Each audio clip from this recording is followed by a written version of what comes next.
Greetings, everyone. Happy Wellness Wednesday to you. Thank you for coming into the space and welcome to another edition of the JN Circle Thrive Together Life Class series.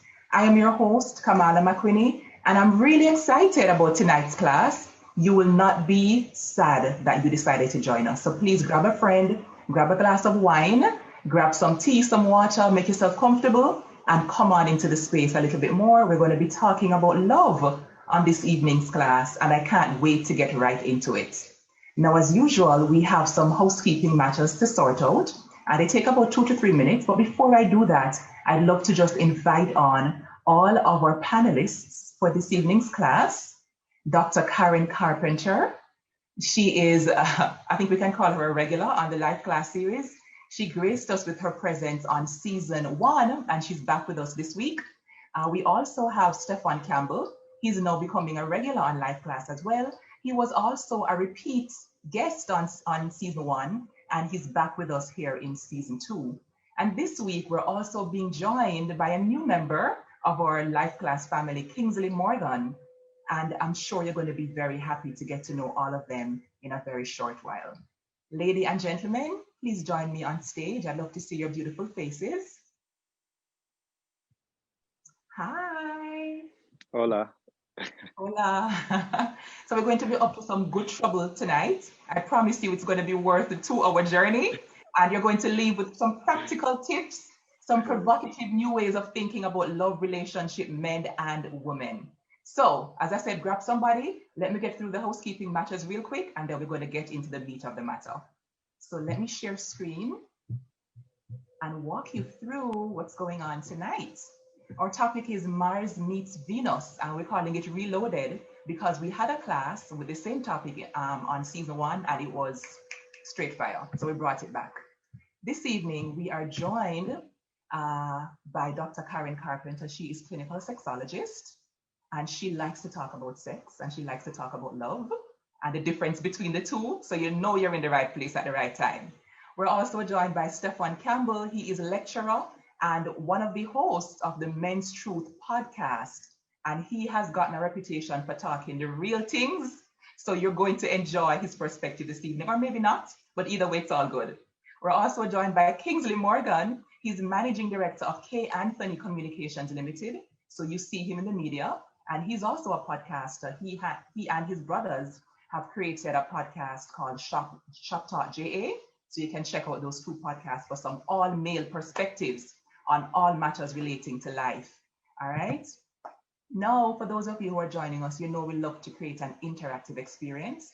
So we have created a space where you can drop your questions specifically in the Q&A box. If you want to have Stefan, Kingsley, or Doc respond to any of your burning love and relationship questions, put them in the Q&A box so we can respond to as many of them as is possible. And in the chat, just drop your emojis, drop your responses, drop how you're feeling, what your thoughts are as we go along. And we also have the raise hand feature, which will allow you to put up your hand if it is that you want to come on microphone and ask any of our 3 panelists any of your burning questions. We'd love to have you use that feature. So as soon as you put your hand up, we'll acknowledge you. When the segment comes, we'll ask you to come on stage and unmute, and we'll get to interact with you. So we're going to be having an amazing class this evening, and I have a special program I'm building out. I'll tell you more about that when we come to the end. All right? So that is all of the preliminary stuff. Now we are ready to talk about love. But before we get to love, we have to talk about men and women, right? And I love to provoke Dr. Carpenter to get started. Dr. Carpenter, I hear therapists like yourself talking a lot about, preparing, doing work to prepare for relationships. In my mind, that might be a little bit extra because, you see someone, you're attracted to them, the energy is good, the vibe is right. Why can't you just get right into the good stuff? Why all this talk about self-work? Yes. Well, I do think we can indeed prepare. And I also think that we can also jump into it. One of the things that I ask people to decide when they're feeling all those chemical responses, when the pheromones are flying and you find the person absolutely deliciously attractive, is to decide, do you want a fling or a long-term thing? If you want a fling, then you just need safe sex. If you want a long-term thing, however, you're going to have to build a better recipe. You can't just have the first thing on the menu. You'll stuff yourself in appetizers and won't be able to enjoy the main course. Listen, Dr. Carpenter, you start out even rhyming. But before we allow you to spit some more bars, let me ask our tech team to relaunch our pre-class poll questions so we can get a sense of how everybody's doing, what they're expecting from the class, and what their situations are. Okay? Tech team, here we go. So we're going to ask as many of you as can do. Please respond to the question so we can get a sense of how to do, what your statuses are, etc. And we will have I will actually share the results of the poll as soon as you finish. And then at the end of class, we'll have a post-class poll as well. All right. So please go ahead and click, select whatever best applies to you, and I'll share the results in a short while. So Dr. Carpenter, yes. Of note in your response is the fact that you leave room for yes. people to have the flings. Yes. Right? Even though absolutely. We have to be sensible. We have to be sensible, and we have to recognize that this thing that we call in love is really a chemical response of one body to another. In love is about feeling good about yourself when you're with someone. Love is about feeling good about someone and yourself. Wow. Very different. Wow. Yes. That's not early. Let me get my fan. Yes, Dr. Carter. Okay. We need our paddles, right? Yes. There you go. So in love, Shafe says that needs a repeat. Please go ahead and say that again for us, Dr. Okay, so in love, people often wonder, what does it mean when I'm in love? And that's why we talk about falling in love, because we become a little bit senseless. We lose sight of perspective. Everything becomes rose tinted. And there's nothing wrong with this person. They're just so absolutely perfect. That's because it's our chemical responses from one body to another. It's our pheromones talking to each other. So in love means I like the way I feel when I'm with you. Love means I like the way you feel and the way I feel when we're together. That's reciprocity. It's reciprocal. You can be in love with somebody mad, head over heels, have a crush, and just gaga over somebody, and they don't even know you exist. So many songs are written about that. Oh, we're going to talk about that. I love that this differentiation, that distinction that you draw, Doc. I don't think many of us think about it that way. Yeah. And too often, as the Kingsley nodding, too often we make long-term decisions based on the way we feel. Absolutely. Absolutely. And our feelings are important, but our thinking should override our feelings. Because the feelings, if they're strong enough, they'll persist. But does the balance book work out? You know, I know you guys did one on money, love on money, yes? Does the balance sheet of me and you loving each other and mixing our pheromones into a pheromone soup, does that work out? And creating a new life, possibly. Possibly several new lives. Yeah. I feel like that's the part for me, Doc, that makes me very excited to talk about this topic. It's not because it's always sexy or because it's fun, but because of the implications of the decisions that we make, especially when the hormones are pumping. Oh, yes. When we feel all nice and juicy, right? And it's meant to be juicy. It's meant to be juicy. So we shouldn't deny the juice. Yes. It's awesome sauce. We're supposed to feel great. Yes. And the implications are what oftentimes ends up in my office and yours in terms of clients coming to us with the many spin-offs of the decisions that we make, sometimes in error. Absolutely. Or in super excitement, you know? Let us share the results of the poll thus far so we can get a sense of what's happening in the room. Current mood, 67% of you are okay, 31% of you are happy. That's not, nobody's feeling sad today, but 2 people are feeling miserable, right? So we have some extremes of emotions this evening, and it's fine, no judgment here. You're in the right space at the right time.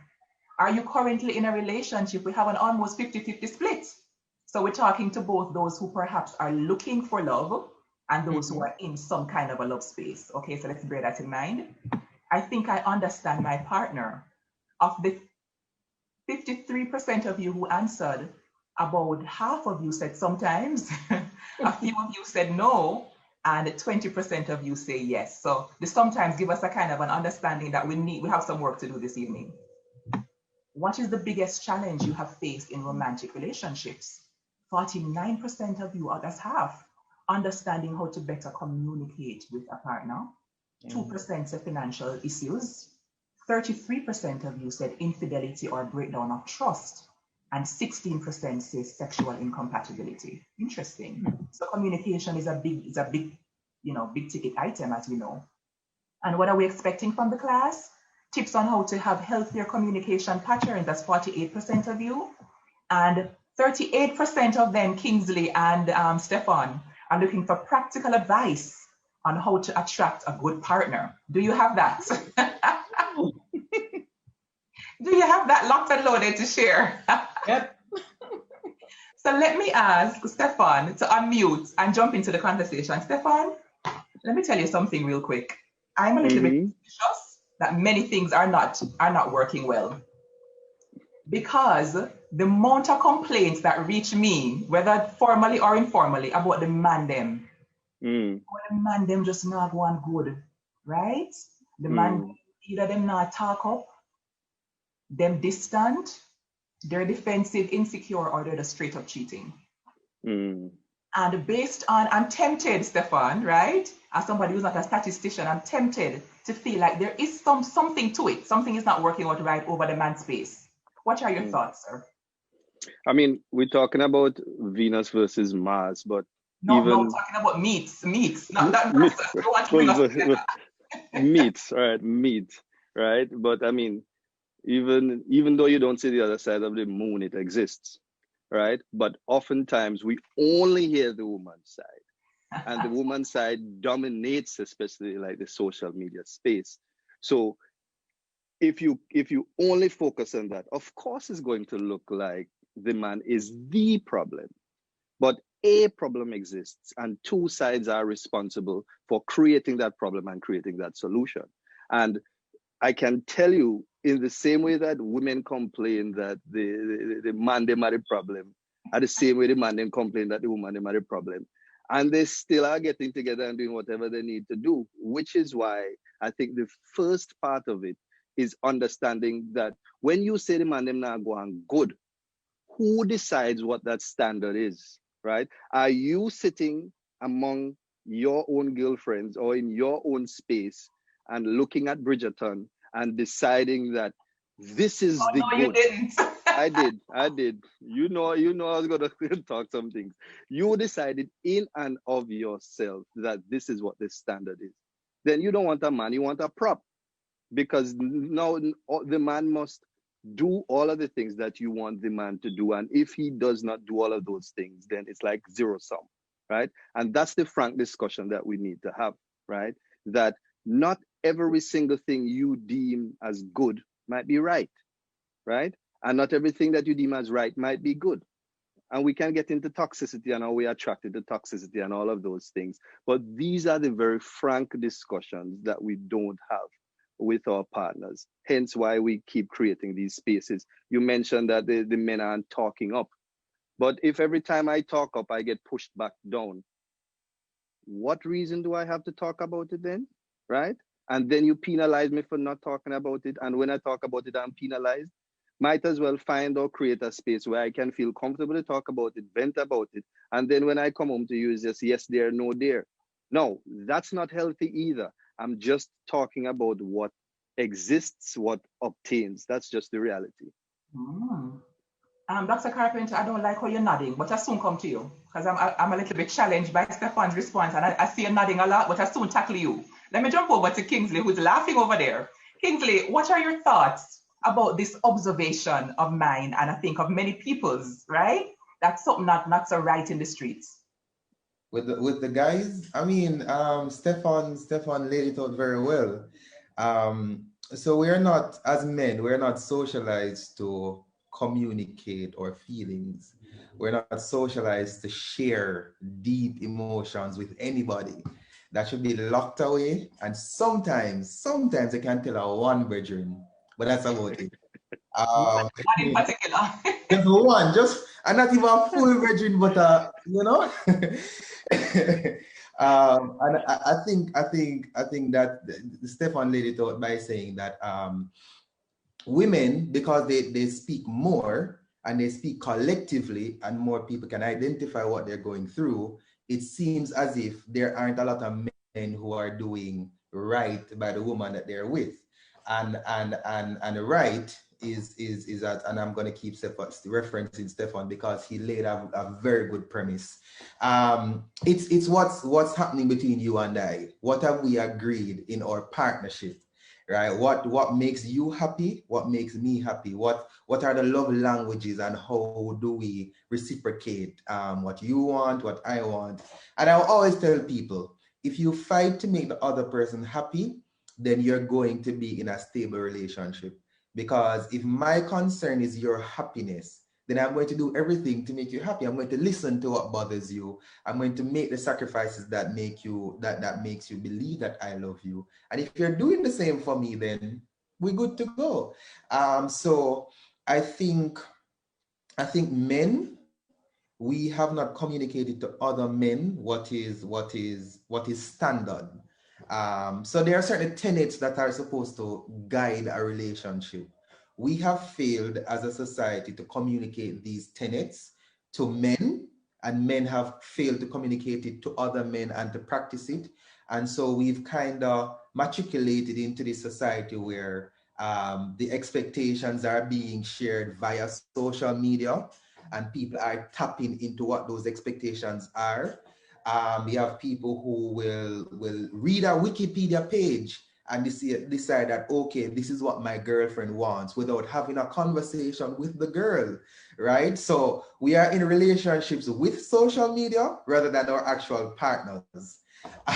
So that's the challenge. So yeah, the problem is there. The problem does exist. We need help, from women and from men to kind of address the situationships that are existing in our society now. So yeah. So I noticed in both yours and Stefan's responses that there was a nice skirting around, right? The fact that some men doing some dirt in the streets. But I must concede at this early stage that it's not just one side, right? And I love that you, Kingsley, hit the nail on the head in terms of referencing the fact that shared agreements are so important. What are we agreeing to do when we come together? What is this space supposed to be about, right? And I think that's a crucial part of the puzzle, because you can disappoint someone only if there was an expectation that was stated. Precisely. Ideally, right? I see a couple of our JN audience members jumping in already. Let me see. Donette, please tell us more. She said Lady Saw said it. Tell us exactly what Lady Saw said, Donette. Or maybe you want to say Minister Marion, right? That's what she goes by now.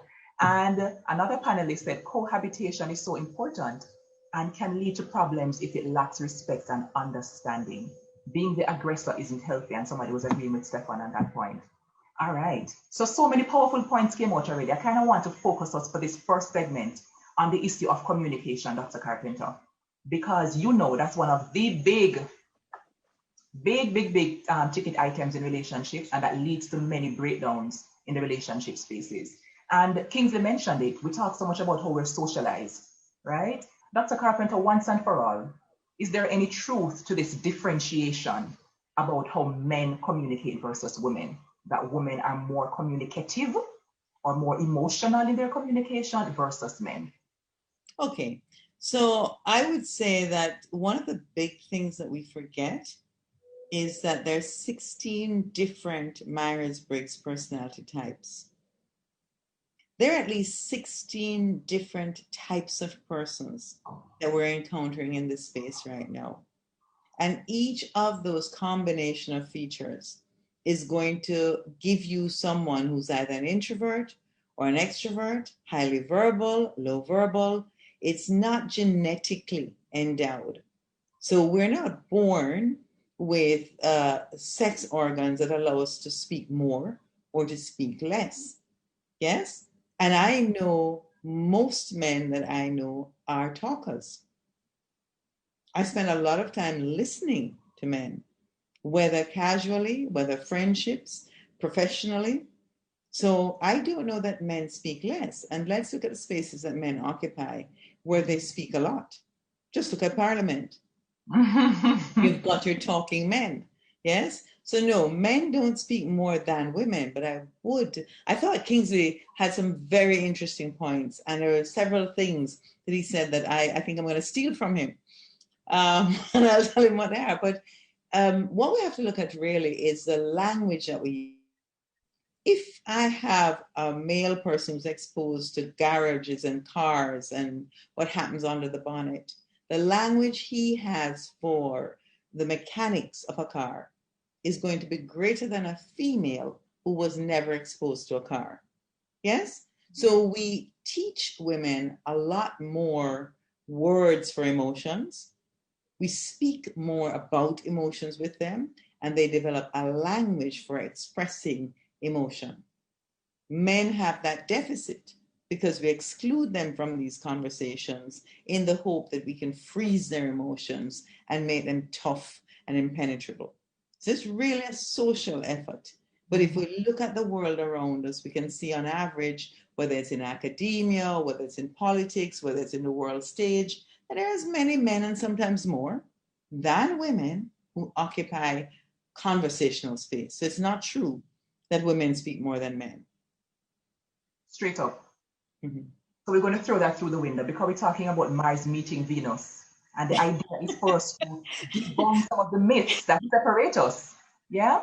So I love the fact that you went to the different types of personalities that exist. That's very important. And it's so important for people to be able to understand that you have to know yourself, right? And it's ideal that you, when you know yourself, get with someone who also knows themselves. True. And if you don't have that deep self-knowledge as a common ground, there are going to be differences, there are going to be challenges that perhaps we can't bridge. Because I'm just over here feeling frustrated. I'm not sure what exactly it is, and I'm going to start blaming you, chances are, for what is happening or not happening in the relationship space. Yeah. I see Donette clarifying. She said she was talking about Tanya Stevens' lyric that says, "Why you can't stay upon me like your phone?" So Donette already leading us out on the lyrics, right? The lyrics that we're going to be quoting later on that kind of give us an idea of how culturally we define and speak about love and relationships. Doc, one of the things that I love that you do is you differentiate between or among love, romance, sex. Absolutely. And when we talk about Mars meets Venus, those are important distinctions for us to make. Yeah. Yes. Well, it's interesting because Kingsley raised something really important, especially for the adult generation that we have now, which is a matriculation into social media. I love that term. I'm stealing that. That's it. Copyrighted. That's it. I love it because it's exactly what's happening. People are matriculating into social media and they're being educated by social media, which makes no distinction for your cultural, social, education, personality differences. It just gives you some general information. And so social media has become our confidant, our mother and father, our mentor. And it's a very poor mentor because it doesn't know who you are. So we have to watch that tendency to solve every problem as if it's a recipe book. And we can just go to a particular social site and get it. This is challenging, and then because we keep going to these sources, we see them talk about women needing love before they can have sex and sex being part of love. Well, no. Those of us who are old enough to remember when the shells were bare, they used to marry saltfish to something else. And if you don't buy sugar, you can't get saltfish. Yes? So we have bought this idea that love and sex are naturally intertwined. Nothing could be further from the truth. We love our families, we love our children, we love our parents, we love our sisters, brothers, best friends, but we're not having sex with them. Sex and love are separate, and they occupy separate roles in our lives. Sex is perfectly fine without love. Sex is good by itself. So good sex for me is an oxymoron. Sex ought to be good. Yes? If it's bad, then we have a problem. That's when we have a problem. It's like saying I ate the food, but everything tastes bad. Mm-hmm. I wouldn't expect to say that every day. So if you're having bad sex, stop. Get some help. Sex is good. Love is a multifaceted thing, and there are about 7 or 8 ways in which we can love each other. And let's talk heterosexism now, as men and women, but also as men and men, women and women. There are several ways to love a partner. And that's what we don't understand. We think everybody loves the same way. We don't. We don't. Mm-hmm. So, Stefan, Doc is dropping what we expected her to drop, right? The bombs, right? And I see Kingsley over there just like, wow, just soaking it up. Let's talk a little bit about, Kingsley jumped on the point of social media and the expectations that are created by social media and how women and men suck it up with a straw about what love should look like, romance should look like, and relationships, a healthy relationship should look like. You have a podcast, Stefan, and you and your bros talk your version of truth. You say it's men, you have truth, and then there's men's truth. Mm-hmm. What are some of the challenges, let's call them challenges, that you have heard of, observed, experienced as it relates to this social media dynamic becoming so powerful in the space of love and relationships? What are some of the things that you feel like women sometimes get wrong because of how social media has shown up in 2021 and before? Well, what you find is, and Dr. Carpenter alluded to a while ago, that everything on social media applies to everybody, right? And that there is no one who could deviate from that standard, that generic standard. And so we find someone comparing their man to a meme, plain and simple, right? And if the man doesn't match up to the meme, then he's not a man, right? And so you have men trying to match up to memes, relationship goals, or to whoever, and all of these things. So I think one of the biggest issues that we have is men being unable to be their unique selves for fear of not attracting a partner. And this is where the guise or the disguise comes out. So now I realize that being myself doesn't pay off as well as being the person that is portrayed in media and in the social media. And if this attracts more, it's a language, you know. Yeah. It's a language. So social media teaches us a language. And if this language pays off, which is what language, the benefit, a language is literally about surviving in a culture. So if this language makes me more appealing, I am going to learn this language, right? And if I understand that this language gets me what I need to get, then there is very little need or very little benefit to deviate from that. Again, we're not talking about right or wrong, because if the language in social media is toxic, and the toxic man is the man that gets the most women, then I am not going to speak in a language that is not toxic. Not toxic, right?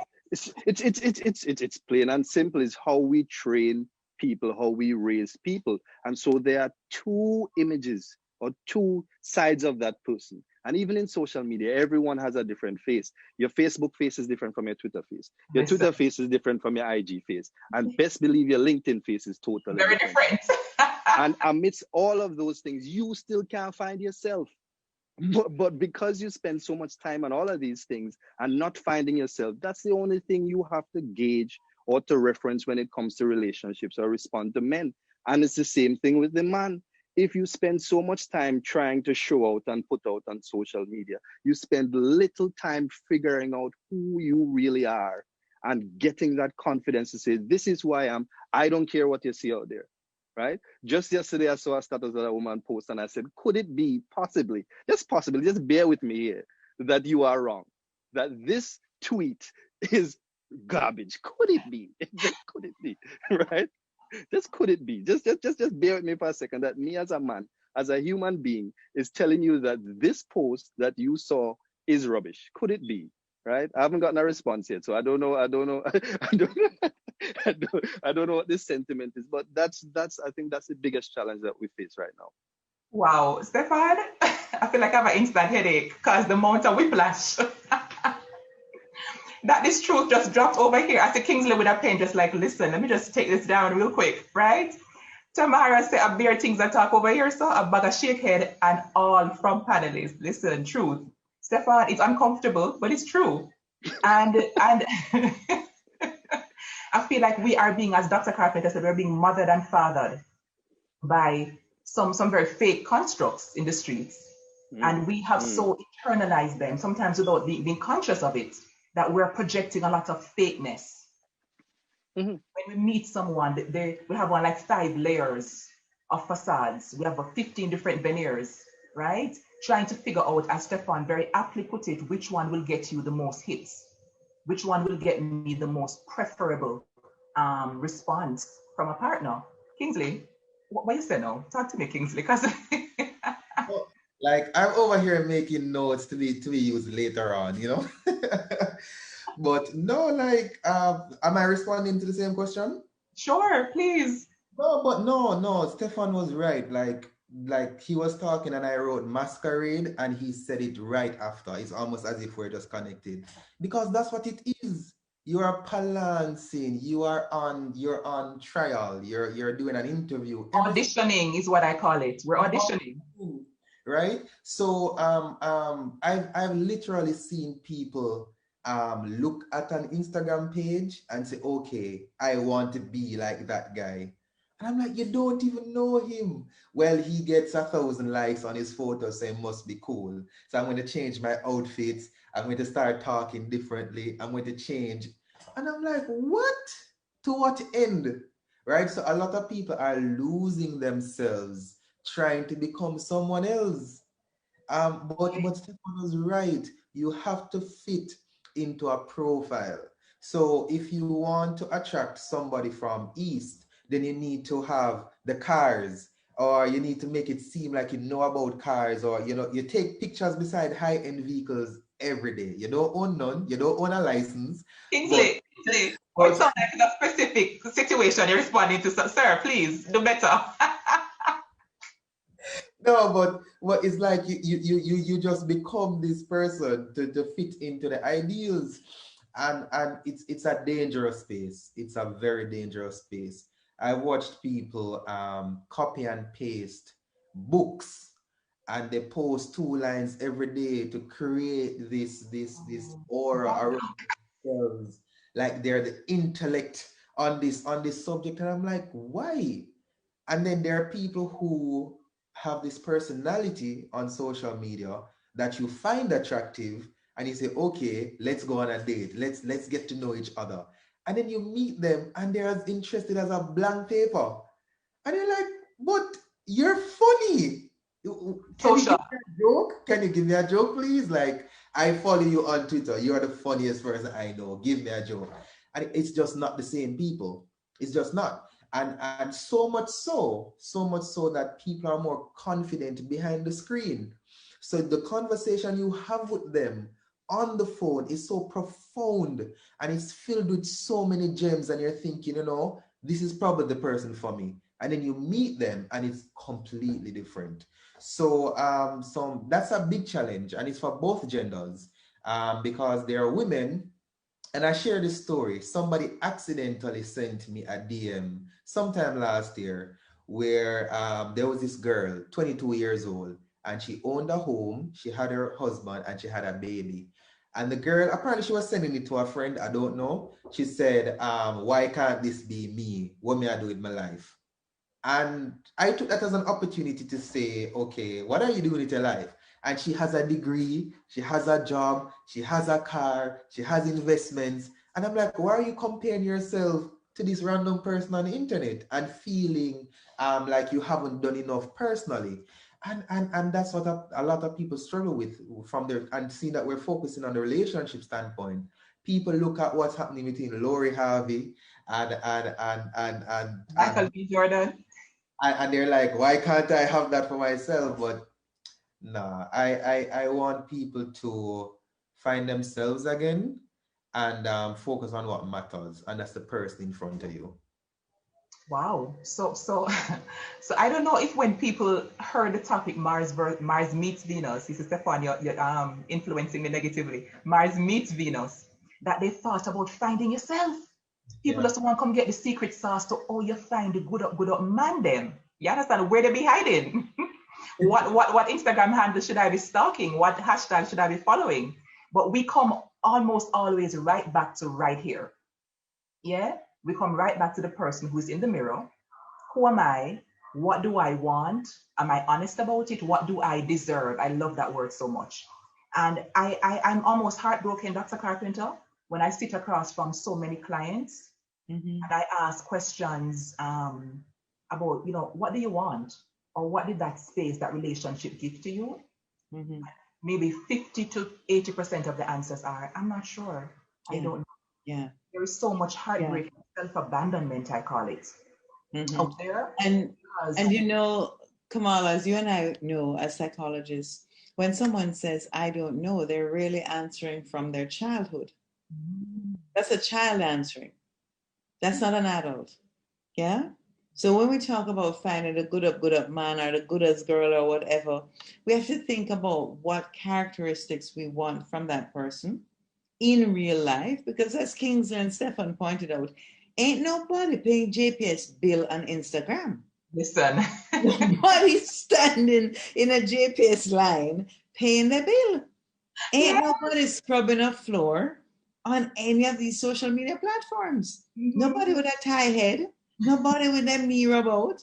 Everybody dressed up to go to Perfect. party. All Yeah? angles are right. All right. Oh, and yes, 3/4 angle, make sure it's not full on, right? So what we're putting out there, if that's the profile, as Kingsley say, you go on a date with a girl, blank. She's funny online, but she's not funny offline. They should make a song like that. Yes? Girl, funny online. When you take her off, she's blah. Okay, so we say we want the man to be A, B, C, and D, and I find that women tend to be the ones making the list. And I say that's fine. Think about the practical categories, such as paying JPS bills. Yes? What else you want a person to do? And there are 5 categories I look at.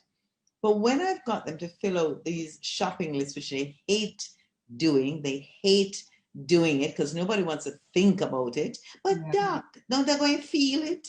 No. And what you're feeling may not be good for long term. When they're done with that, and I turn to them and I say, now let's rate the people you've been dating. And I put a numerical value beside the qualities that they've just said. Most of them have never dated anyone who completes their list. Most of them say they want something and date somebody who doesn't have those things. And then when I turn around, I say to them, now here's how you find this person who is not lost. You don't have to find them. They're not lost. They don't have a map looking for you. They exist in the world already and are enjoying their lives. You have to become the person you want. You attract what you are. Wow. So if you are attracting these people that don't meet this fantastic James Bond criteria, it is because you are not James Bond, girl. Yes? And that's hard for women to understand. That's a Carpenter. Everybody can't be good as. Can't do that, Doc. That's not playing fair. We have to call Creed. That's a Carpenter. No. That's a Carpenter. You're going to tell the people, them nice daughter, that she's not James Bond girl? That is not okay.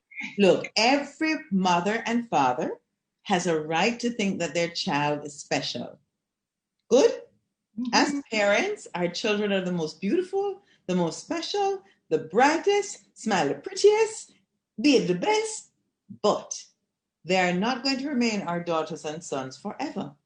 And if they want to be a partner, then they're going to have to bring other qualities to the table. Your parents are the only people who are required to love you unconditionally and unreasonably. For everybody else, you have to earn their love. So you got to bring to the table what you're hoping to get from the other person. Never ask another human being to do for you what you are not willing to do for yourself. Nobody makes you happy. You make you happy, Absolutely. They make themselves happy, and together you can have a glorious time. There ain't nobody out there with no receipt for you saying, I am here to make Kamala happy. We need to disabuse ourselves of all these special little attributes that we think we all bring into the world. Most of us are pretty ordinary.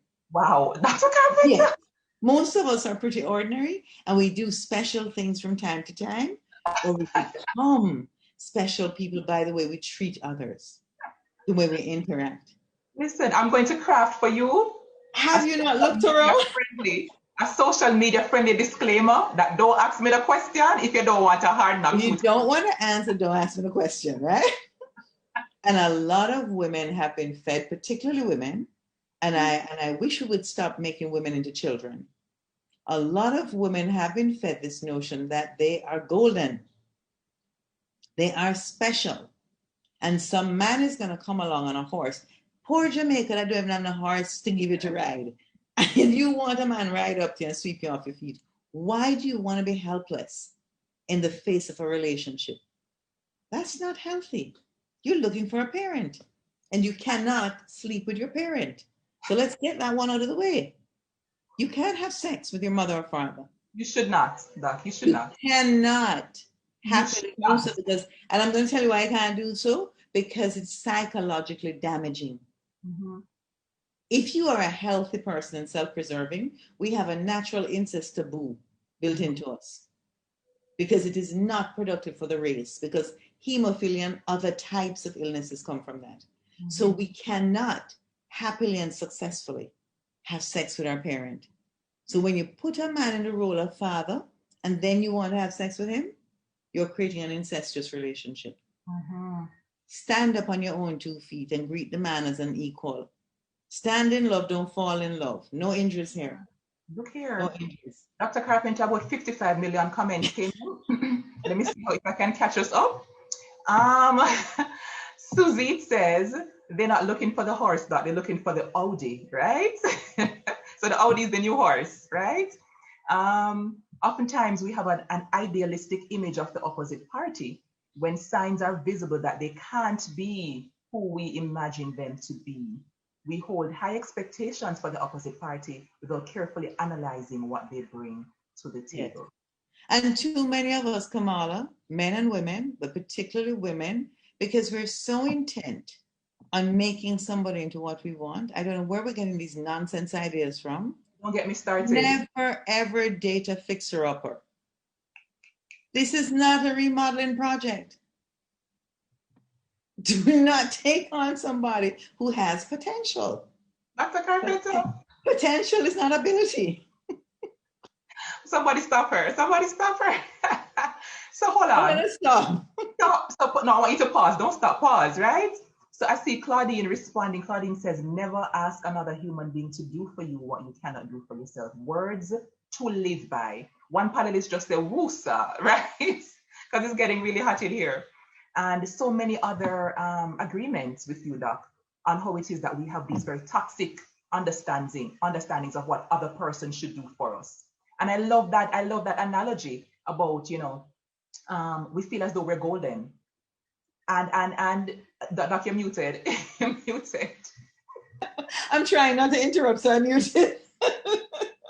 so I'm agreeing facially.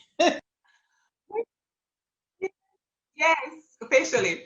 We have very desperate and fragile validations of self, right? And so we are looking for everything outside of us to make us feel like we're enough. And if it is that the partner or prospective partner doesn't meet us there, for so many of us, we cave and we crumble because the insecurities are what are driving a lot of the performative actions, the auditioning that we see in the love space. Kingsley, what would you say? Let's get into some coaching now, right? Mm-hmm. What would you say to someone who's saying, yeah, it's so nice, but how do I actually meet myself? Like, how do I get to know me better? What do you say to someone who has been caught up in the comparison lifestyle on social media, and the order envy? Like, I order mashed potato, you order fries, and all of a sudden, when yours come, I'm jealous. I'm envious of you. What would you say to that person? Listen, it starts first with and Dr. Carpenter said, becoming the person that you want. But if you don't know yourself, how do you know what you want? Right? What do you enjoy doing? What makes you happy? How do you have fun with yourself? Right? Do you like football? Do you like ripe plantains? Those, you can't even answer those questions about yourself. And so you see that, and I'll use the Clarks as an example.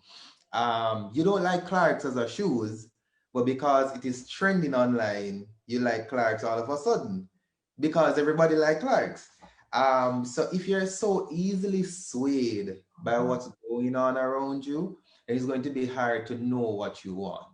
Because a guy comes today and he's tall, dark, and handsome, but he's very aggressive, and you think, oh, maybe this is what I deserve. But then you meet a guy who is your height, has money, but have 2 baby mother, and you say, okay, maybe this is what I deserve. So you don't have a standard. So you stand for nothing, you fall for anything. And you fall in love rather than stand in love, like what Dr. Carpenter said. So my first advice would be spending time with yourself. Get some friends around you that are perceptive, that are emotionally intelligent, and can help you to learn more about yourself. So you spend time with them. You have a games night. You go out, you have a movie night. You watch some games together. So they help you to learn more about yourself, and you learn about what you like. And in the moment you start to appreciate who you are, and you start to love you for you, and you feel like you're becoming the person that you want to date, that's when you can start vetting those auditions, right? So people are going to approach you, guys are going to approach you, girls are going to approach you, and you decide, okay, what, the communication helps you to understand who this person is. What do you like?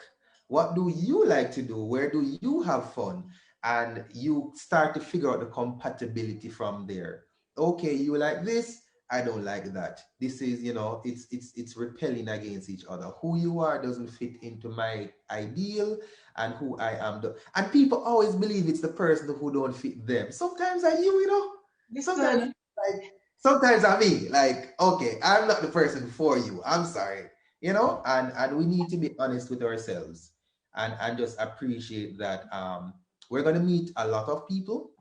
And if we don't have an idea of what we want, we're never going to get it. We're just going to settle for anything. So that's how I'd coach people into deciding. Very well done, sir. If I were a certifying body, I'd give you your credentials as a coach this evening, right? As a get to know thyself coach, know thyself. Pilar says, no, sir, who called for Dr. Carpenter? I don't like it over here. Doc, you're causing pleasant discomfort in the space. We're going to pause now to have a giveaway, right? We are going to be asking a question. My panelists are going to help me to judge. And we're going to give away from the JN group, the very generous JN group. We're going to give away an Amazon gift card to one of you lucky members of our very faithful viewing audience who come every single week, and you get a chance to buy yourself something nice on Amazon, okay? Dr. Carpenter dropped a quote close to the beginning of the segment, right? That spoke to the difference between being in love, that's right, Doc? Between being in love and loving. Yes. Right? Yes. I would like for whomever can firstly and accurately, two of them, drop a version, the closest version to Doc's quote in the chat, you will win you have to work for it tonight, guys. You win for yourself the Amazon gift card. So go and work on that while we segue over to the next segment.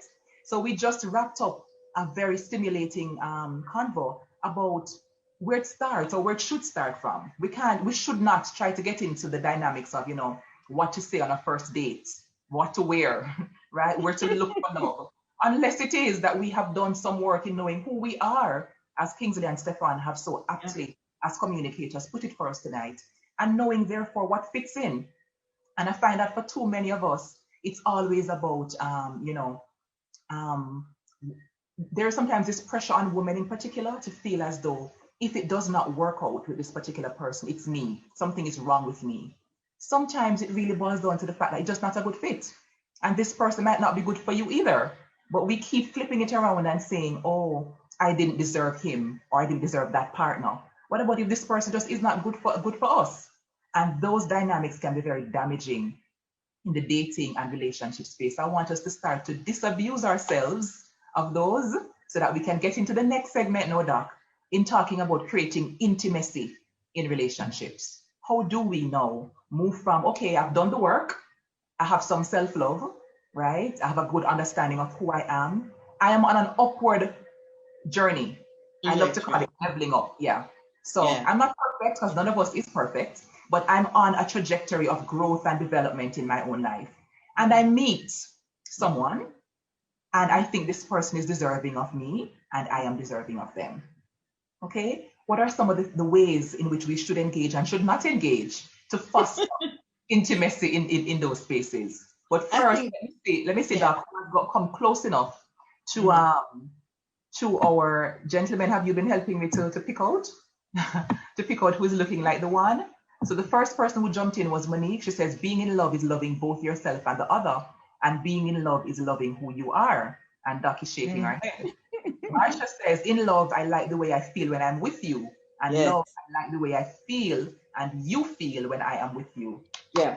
Marsha is an institute managing life class, and Marsha with every prize every other week, right? So congrats, Marsha. The team already has your details. So you will win for yourself an Amazon gift card, and we'll reach out to you to give that to you. All right, congrats to you. I see a question in the box. Let me see. Oh, that was Samantha voting. Okay, so we have our winner. So let's talk about building up something worthwhile now. So Doc, you were chiming in. You meet somebody and they're worth your time and energy and vice versa. What are some of the ways in which we should be engaging to start? Okay, so remember we started with talking about whether or not it's a fling or a long-term thing. And the first thing we need to decide is this my pheromones? Do I want to just jump this person, get it on, get it off, get going? Is that my intention here? Yeah? Or is it that I see something here as I'm talking to this person? You know, that person that you had the 4-hour conversation with, etc., the first time you met. Do I want to find out more about this person? My rule of thumb is this. If you are sexually attracted to someone, and once we get the nonsense out of our heads about love being sex, we will be honest enough about our sexuality to say, I just want to jump this person's bones. I'm not interested. I don't even want them to talk. Don't talk. Yes? Just animalistic. We have to be honest about it. If we decide that we want to take it beyond that, then I say, if you're sexually attracted to the person, do not jump into bed immediately. I don't have no 90-day rule or a 30-day rule or anything of the sort. But I'm saying, if the pheromones are strong enough, if the erotic charge is good enough between the two of you, give it a little time for that long drive in the country where you don't have to speak to each other, for the outing when you don't have on nails, boobs, ass, and everything else, which is ridiculous. Give it some time for that date when he comes over, you go over, she comes over, whatever. Yes? You've got to experience each other in different contexts. Once that chemical erotic charge is strong enough, you can actually hold off on the sex a little bit and get to know a little bit more about the person. Because the minute they drop that bomb that you don't like, you'll be surprised how the pheromones fly away. All of that attraction you were feeling 5 minutes ago, you're like, excuse me?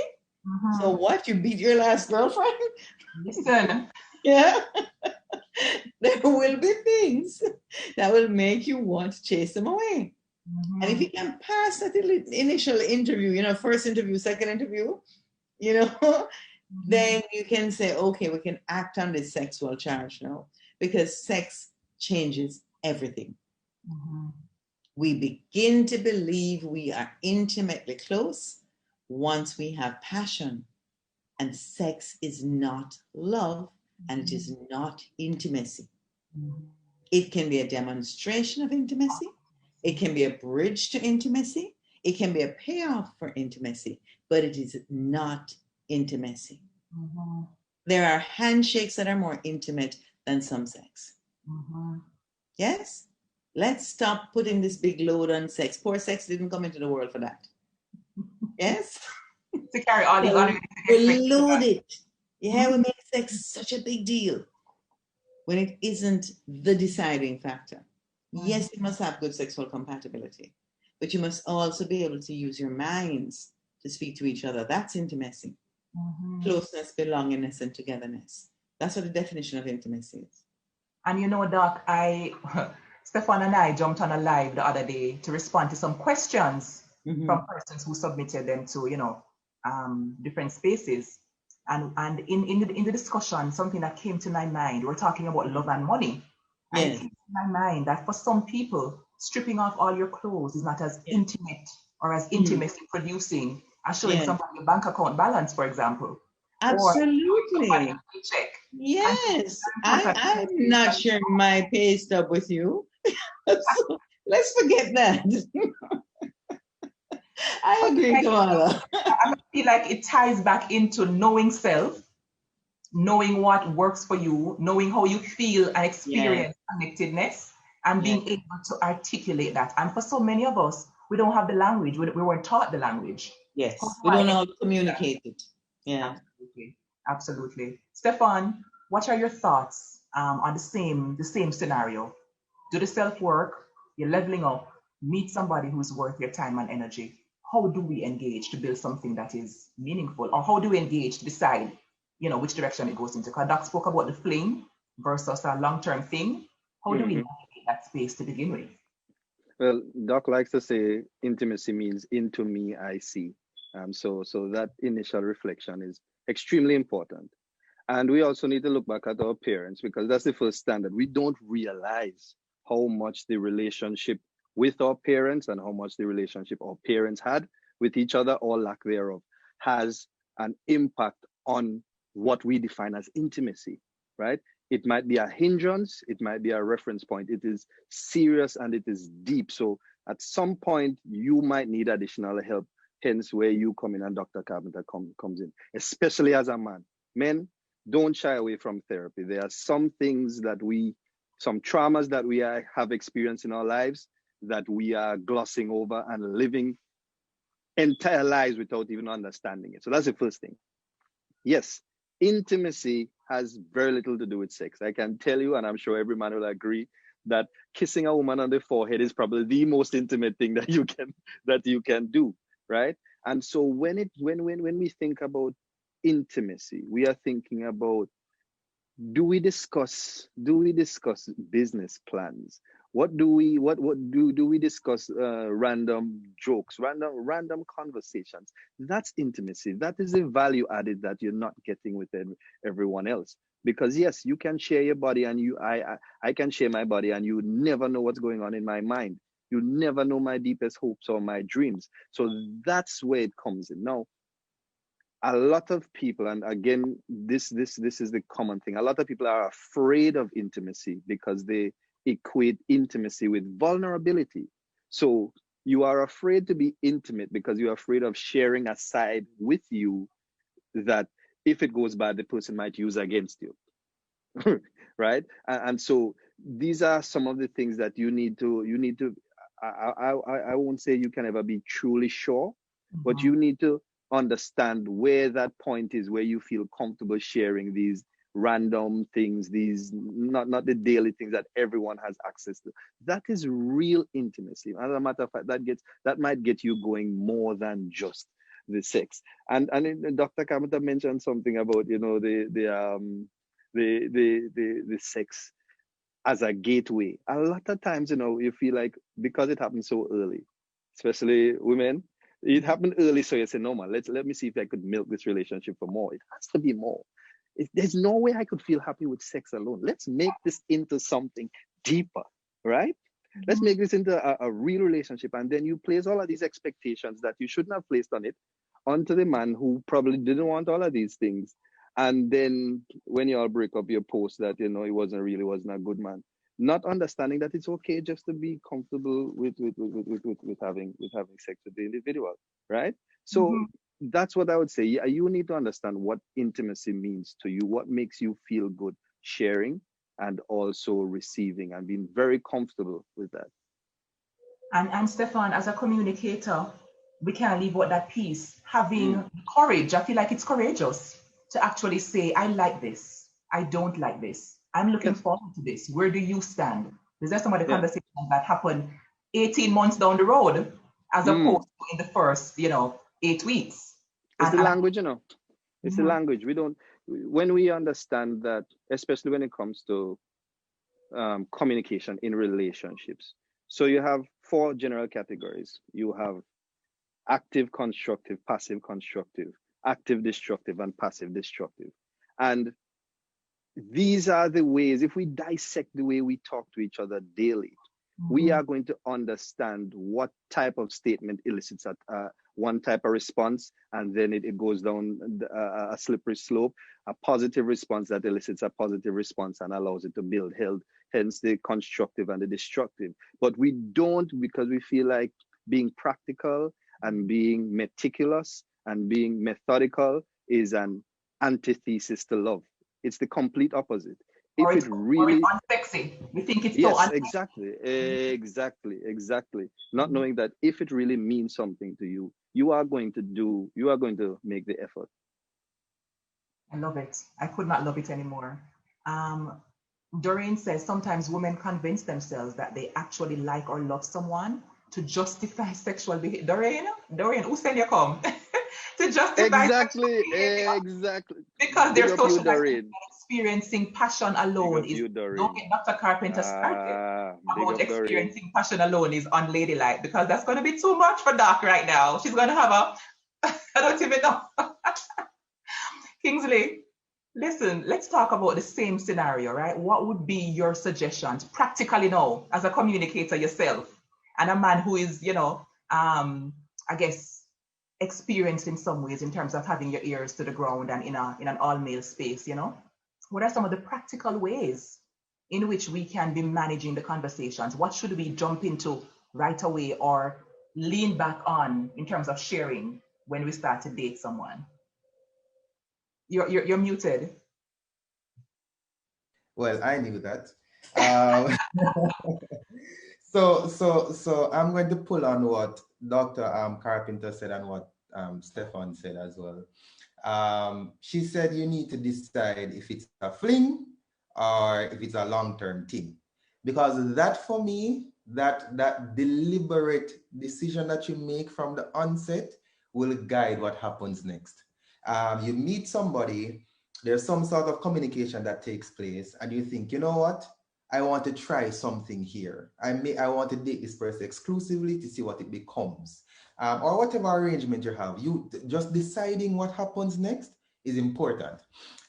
Because a lot of people, and I'm going to jump on the intimacy thing, a lot of people misinterpret being intimate with intimacy. So being intimate is the sex, being intimate can build intimacy. The intimacy is the closeness and the thoughts and all of those things that you share with somebody. That is what leads to the intimacy. So you need to decide how much of the intimacy do you want to share with this person and when, because there are different types of intimacy. You have the emotional intimacy where you're letting your guard down, and normally when a girl asks me, King, you okay? I'm like, yeah man, I'm good. But I've decided, you know what, I'm going to go beyond that with this girl. I am not okay, this is why. Or I am happy and this is why. Right? So that builds the intimacy there. And the more you let your guard down and the more you marry into the idea that you're going to be emotionally connected with this person, is the more you share and the closer you guys get. Right? So that can move you from a fling to a long-term thing. Right? You can decide if you want to let in on the intellectual intimacy. Do we like politics? Do we like football? Do we like basketball? What do we want to share in these early days that is going to bring us closer together? What are the thoughts around, our brains that bring us closer? There's the physical intimacy, which is not sex, but it's do you like the hugs?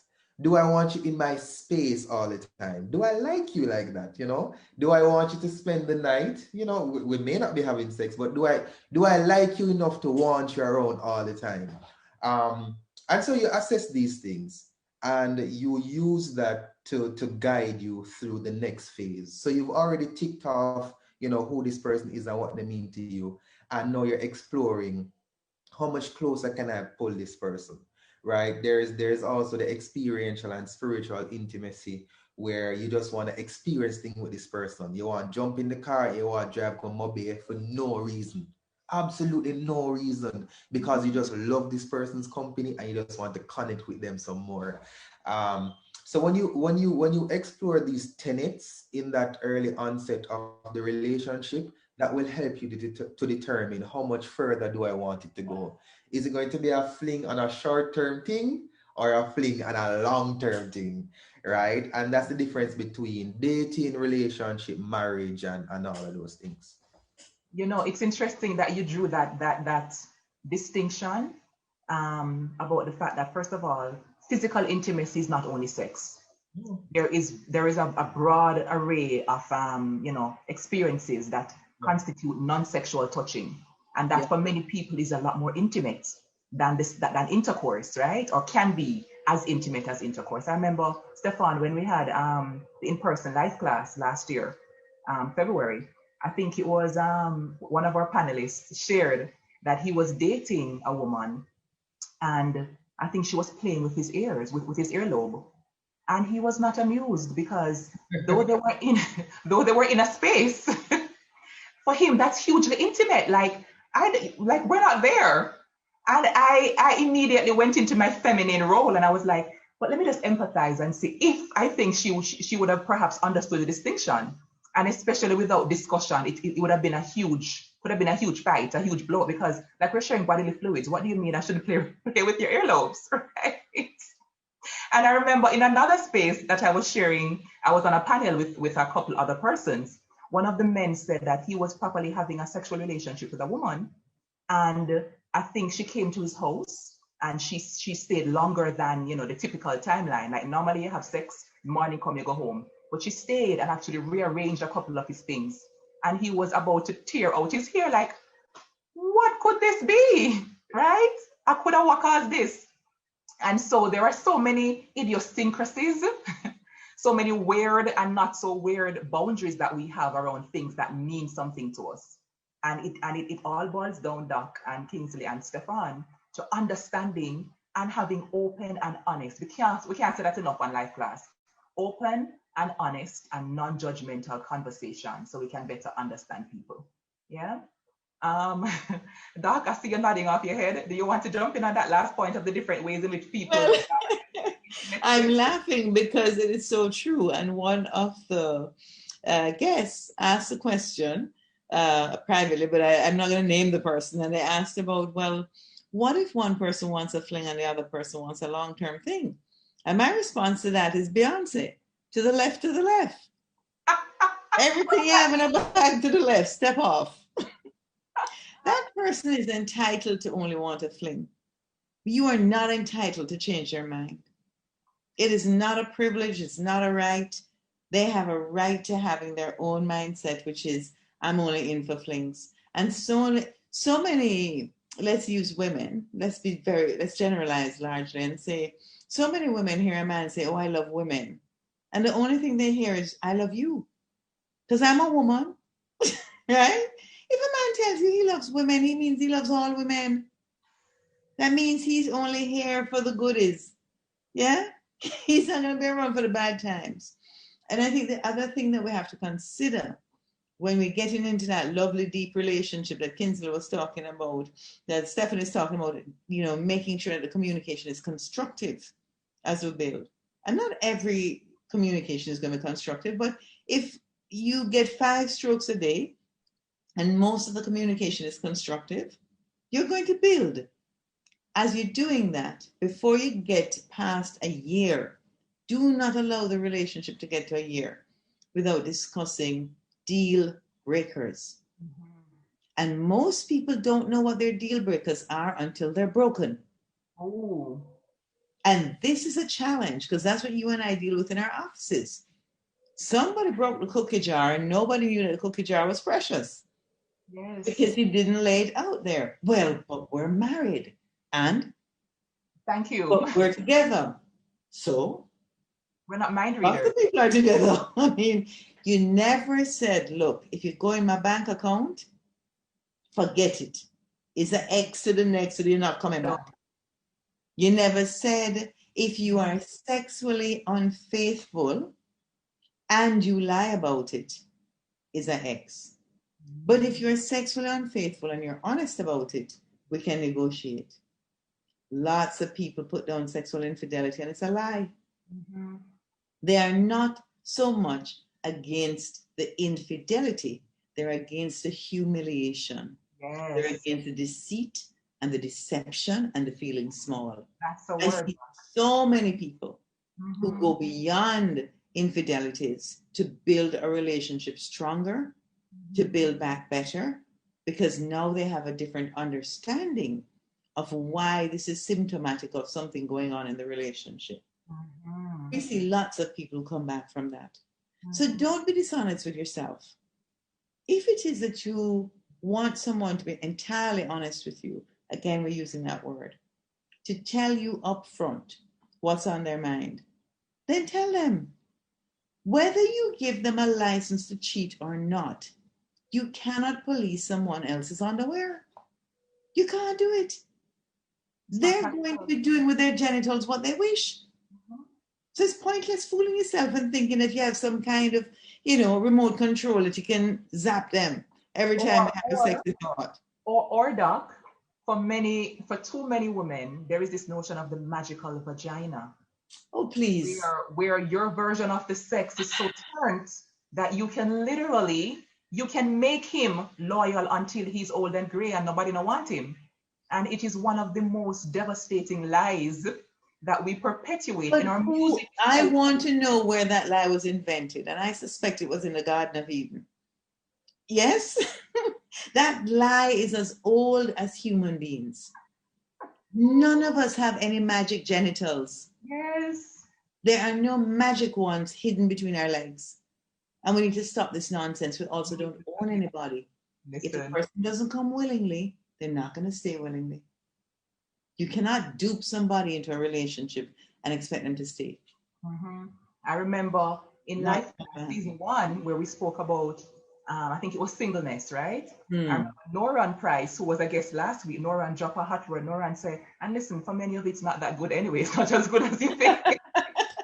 But you see, there's also so little sex education. And I saw that Doreen was here, and I think it's our Doreen Young, the one that we know, Doreen Cox Young. Yeah. And there's so little sex education. We know so little about our bodies. And as I think someone hinted earlier, and you said, oh, don't get Dr. Campbell going there. Women are taught to lie about their sexuality. Women are taught that if you have sex with someone, we have to use a love trap to get there. And then we have to be a gooders, and we have to be the wickedest slam, and we have to be the one that have the glamity. Please, we are a lot more ordinary than we think. Yeah, on that note, let's take some comments. So someone said vulnerability takes courage.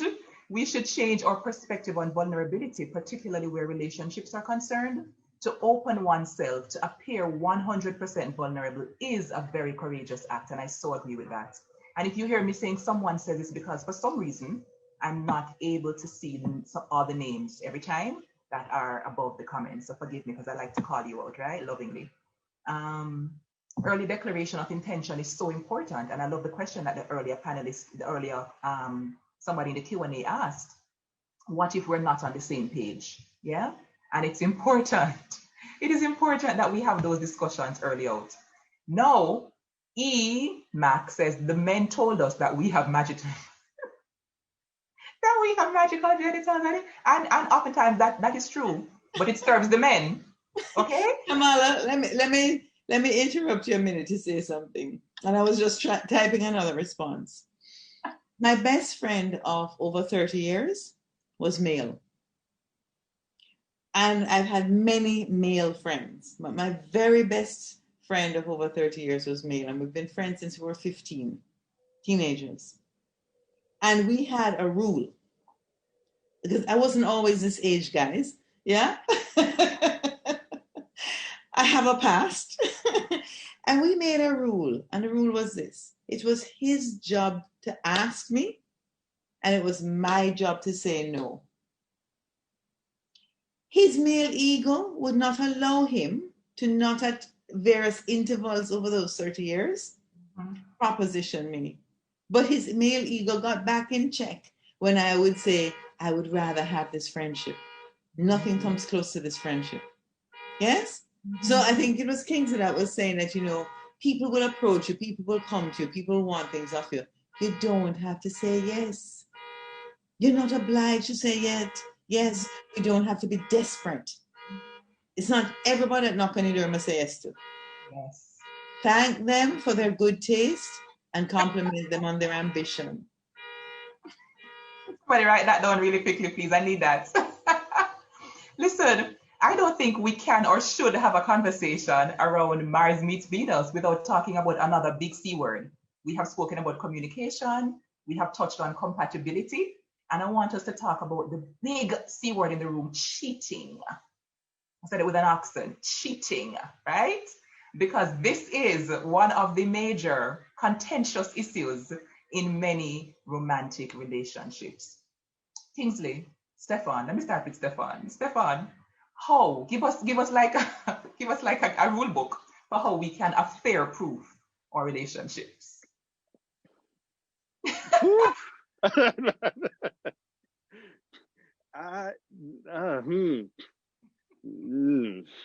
I think one, it might be controversial. Consider an open relationship.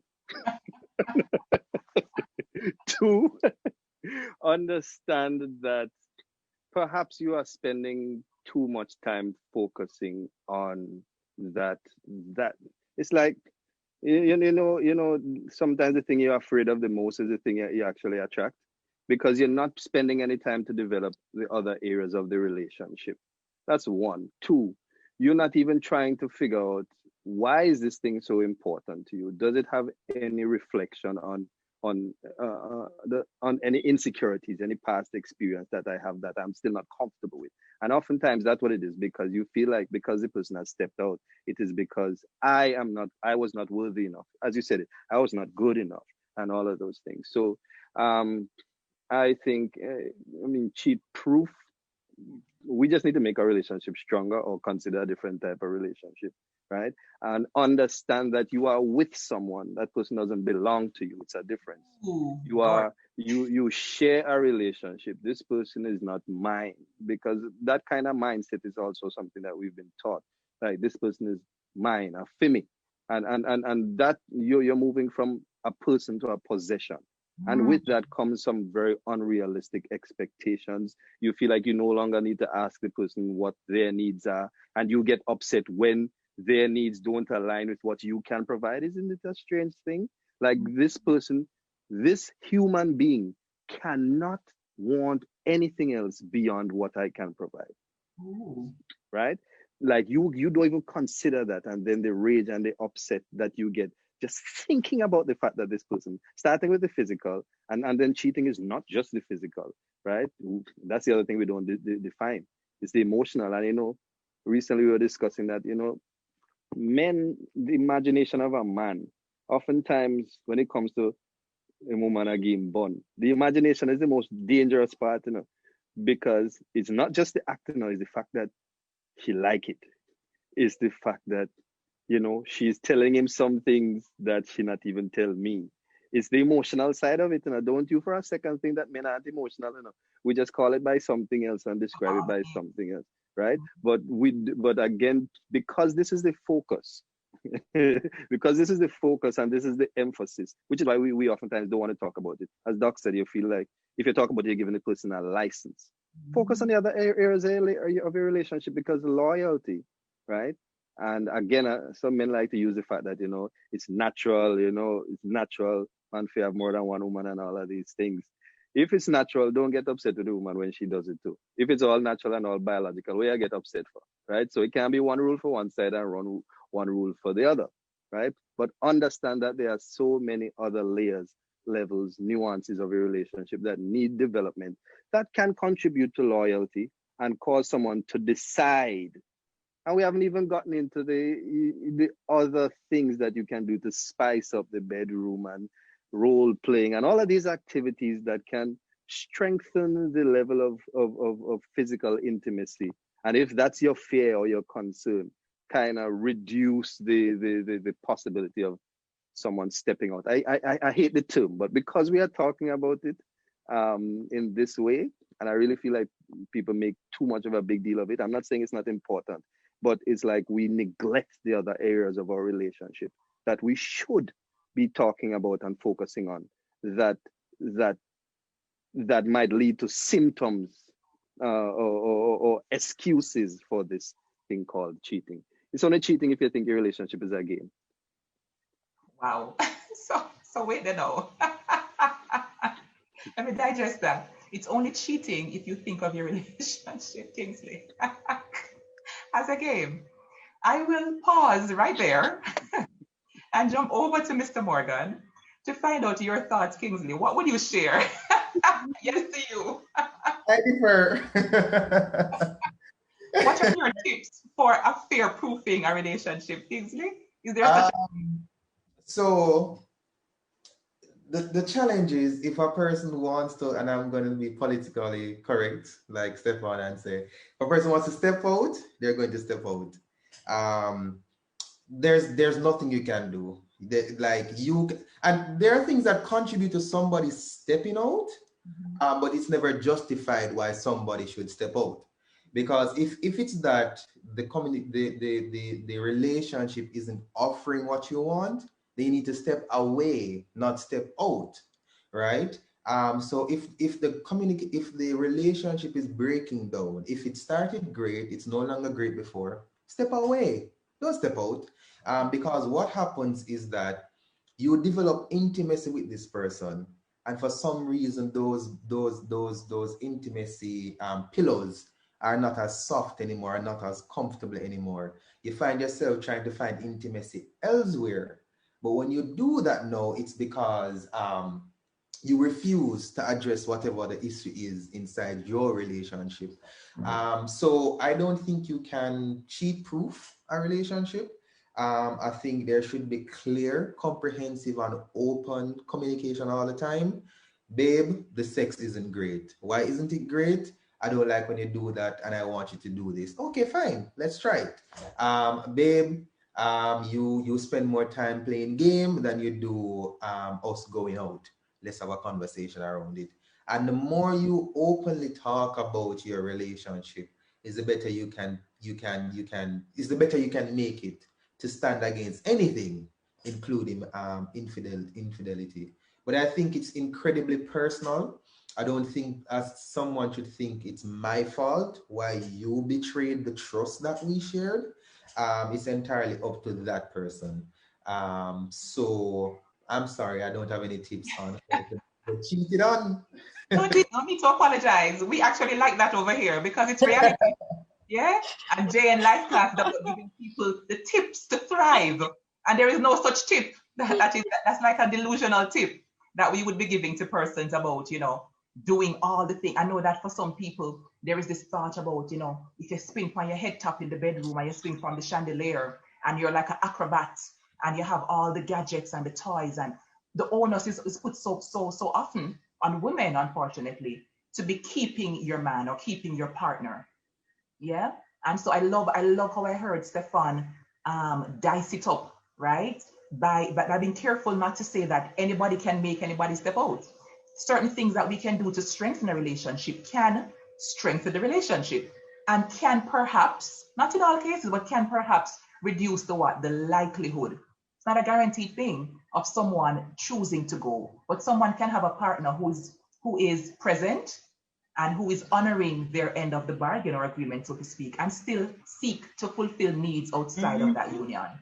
And I oftentimes I see and I hear so many persons who have been cheated on bear this burden of, oh my God, I am worthless. It was because I did not. There is so much humiliation, as Doc says, that comes with it. And that is so damaging and unfair in my expectations. So I think it's important for us to just put that on the table, that there is no scarlet letter that anybody should be wearing if a partner cheated on you, especially if the partner did not have what it took to come to you and say to you, I don't like when you do this, it makes me feel XYZ way. Okay. Kamala. Yes. There was a May question I? I wanted to come right to. May I? Please. First off, let me read it and then I'll ask you to respond, yeah? Sure, go ahead, read it. There is a question in our Q&A box which I want us to spend some time unpacking.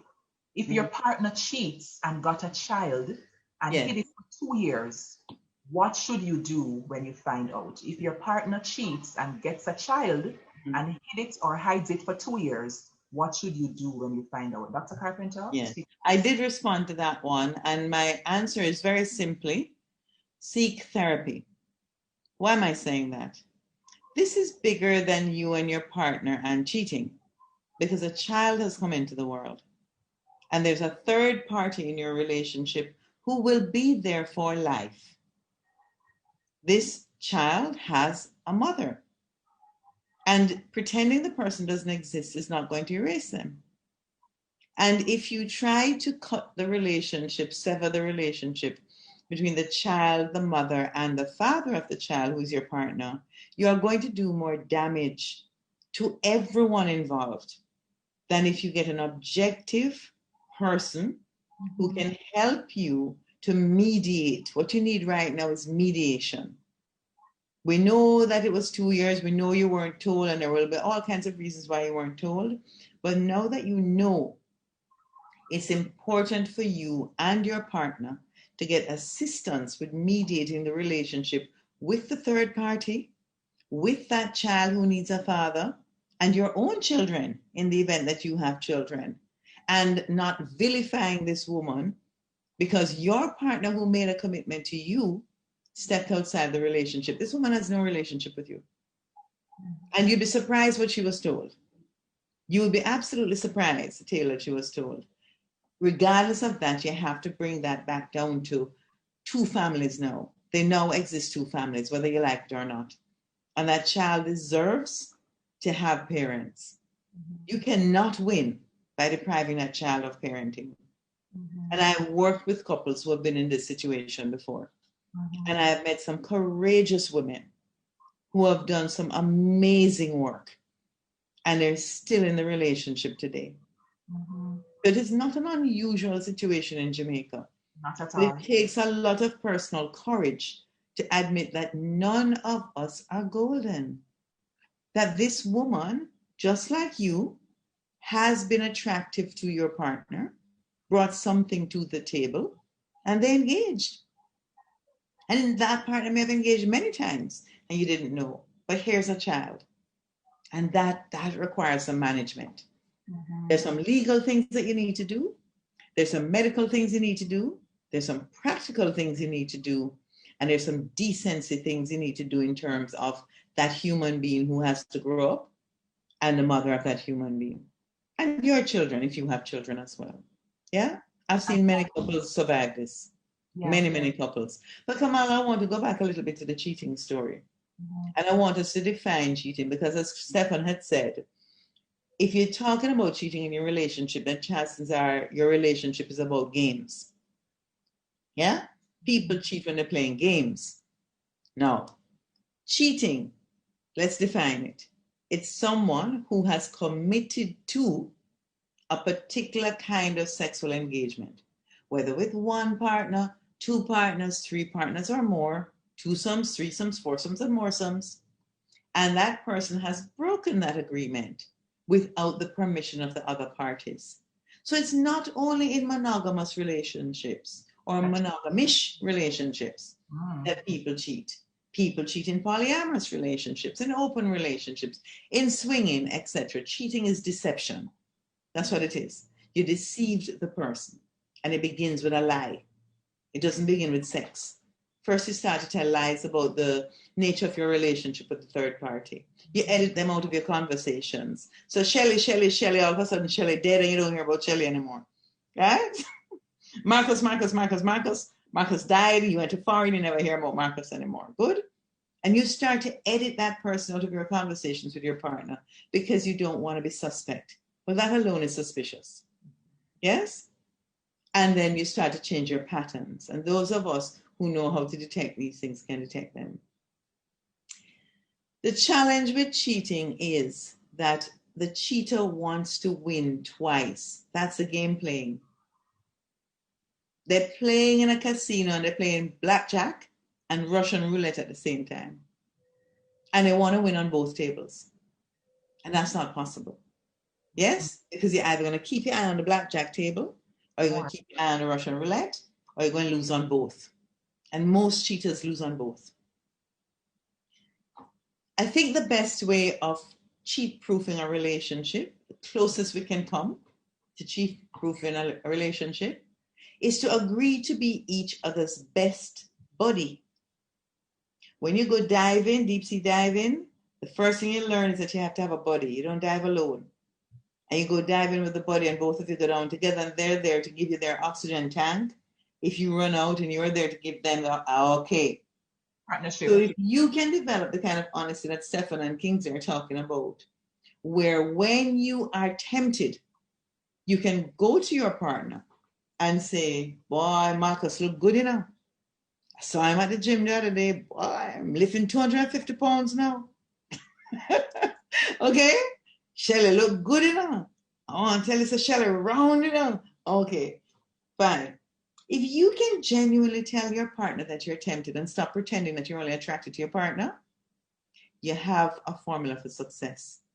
Because when you are tempted, when you run into Shelly, when you run into Marcus, you can say to that partner who becomes your best buddy, your life support system, I think I'm tempted. Mm-hmm. How do you feel about us inviting Shelly or Marcus into our relationship? Because it's not you alone sleeping with them.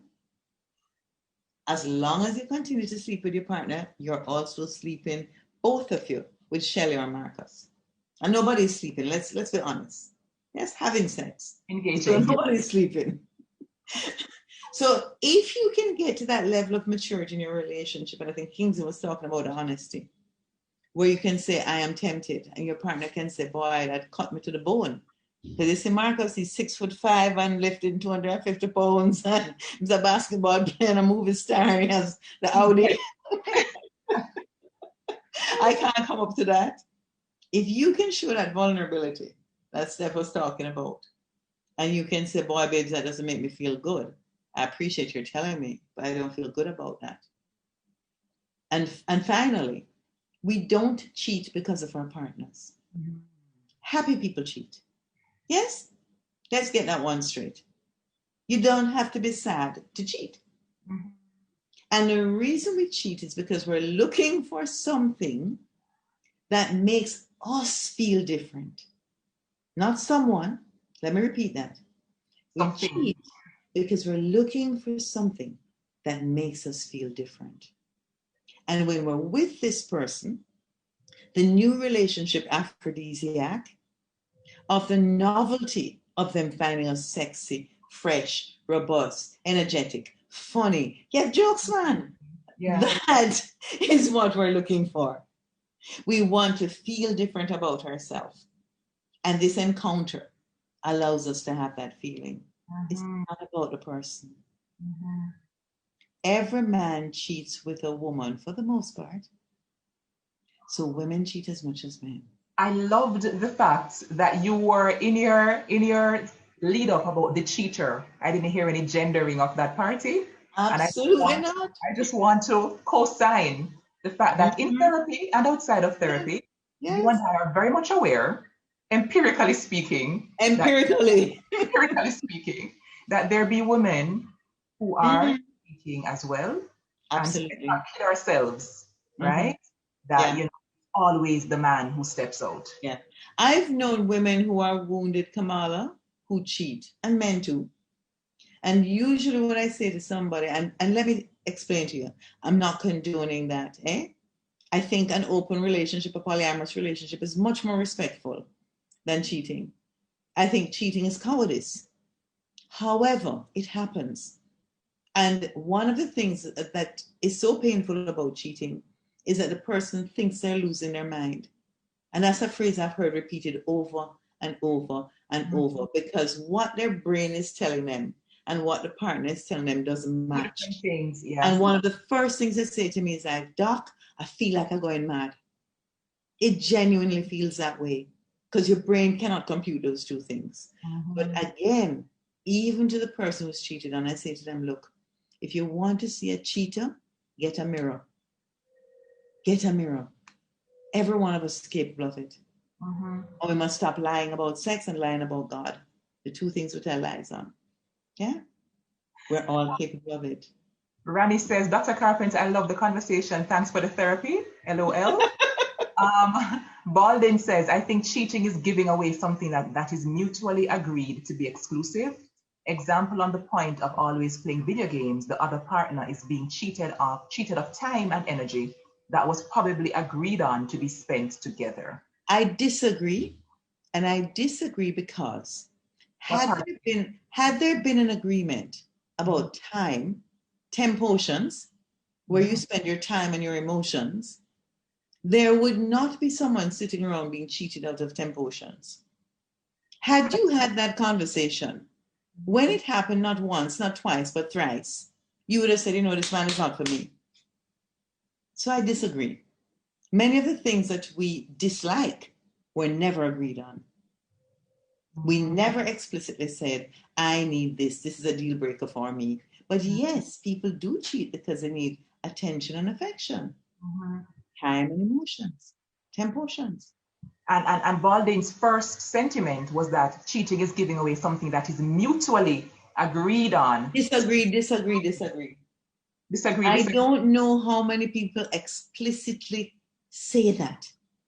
I do know many people who say, you see, if you give me a bond, I don't think you can put that on a contract. Listen, I don't think so. You don't think so, Doc? No.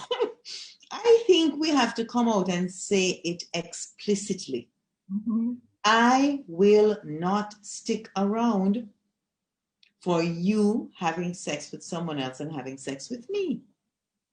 And when we say it, we must keep the promise. I think it was it Shar? Someone mentioned the fact that the scenario and that we pulled upon and responded to the question for them was a deal breaker. So for them, it's perhaps forgivable if there's cheating, but the conceiving of a child, the bringing of a child into the world for them is a deal breaker. This is tricky, and I'm going to beg tolerance. And I'm going to beg tolerance for this reason. Men believe that they decide when to have children, but that is a lie that women tell men. No man decides when to have children. Men ejaculate. It's a medical term. We can use it. But men do not decide when to have children. Women decide when men will have children. I've never seen a pregnant man. Yeah? And I've met many men who have told me in marrying a woman who's young enough to bear children, oh, I had my family already, I'm not going to have any more. And I said, oh, really? And I just wait. I know one such man who now has 5 children. Yes? So women are the ones who make that decision about progeny. Men make the decision about whether to claim them or not. But that man may or may not have been practicing safe sex. I don't know. But I know that woman could have practiced safe sex if she didn't want to conceive a child. Yeah? Many of us go through life enjoying healthy and good sex without getting pregnant unnecessarily. So if a woman wants to be pregnant, she will get pregnant. I feel like this conversation for many people is kind of spinning many things on its head, because we tend to have a culture that glorifies the purity and the innocence of women. And we're not oftentimes talking about our complicity, the fact that we contribute to something that actually hurt us and cause us deep heartbreak. And Kamala, we are complicit in our own. And Stefan in particular are very counterintuitive, because we look at it from various angles, like, but you made a choice here. You made a choice to stay after the first encounter. Precisely. Or the first was the first time that they broke in through, the gate is open and you break down the fence. And the first time they break down the fence, it's all right, no man, I fix it back. Make up your mind what you want. Either you want it or you don't want it. And the minute you stay, you give that signal that you're willing to put up with more and more and more. And I'm going to tell you why I'm adamant about this thing about negotiating that particular relationship. Too many children too many children have suffered because of their parents' decisions. And if we call ourselves humane, and many of us call ourselves Christians, how Christian is that? That child will suffer unless something is done to mend the relationships that can be mended and provide for that child in the ways emotionally, socially, and economically that will bring about a healthy human being. It's not the child's fault. Thank you. It really is tragic to me. And the child oftentimes is the one who, the child doesn't have a voice to speak up. Precisely, the child doesn't get a vote.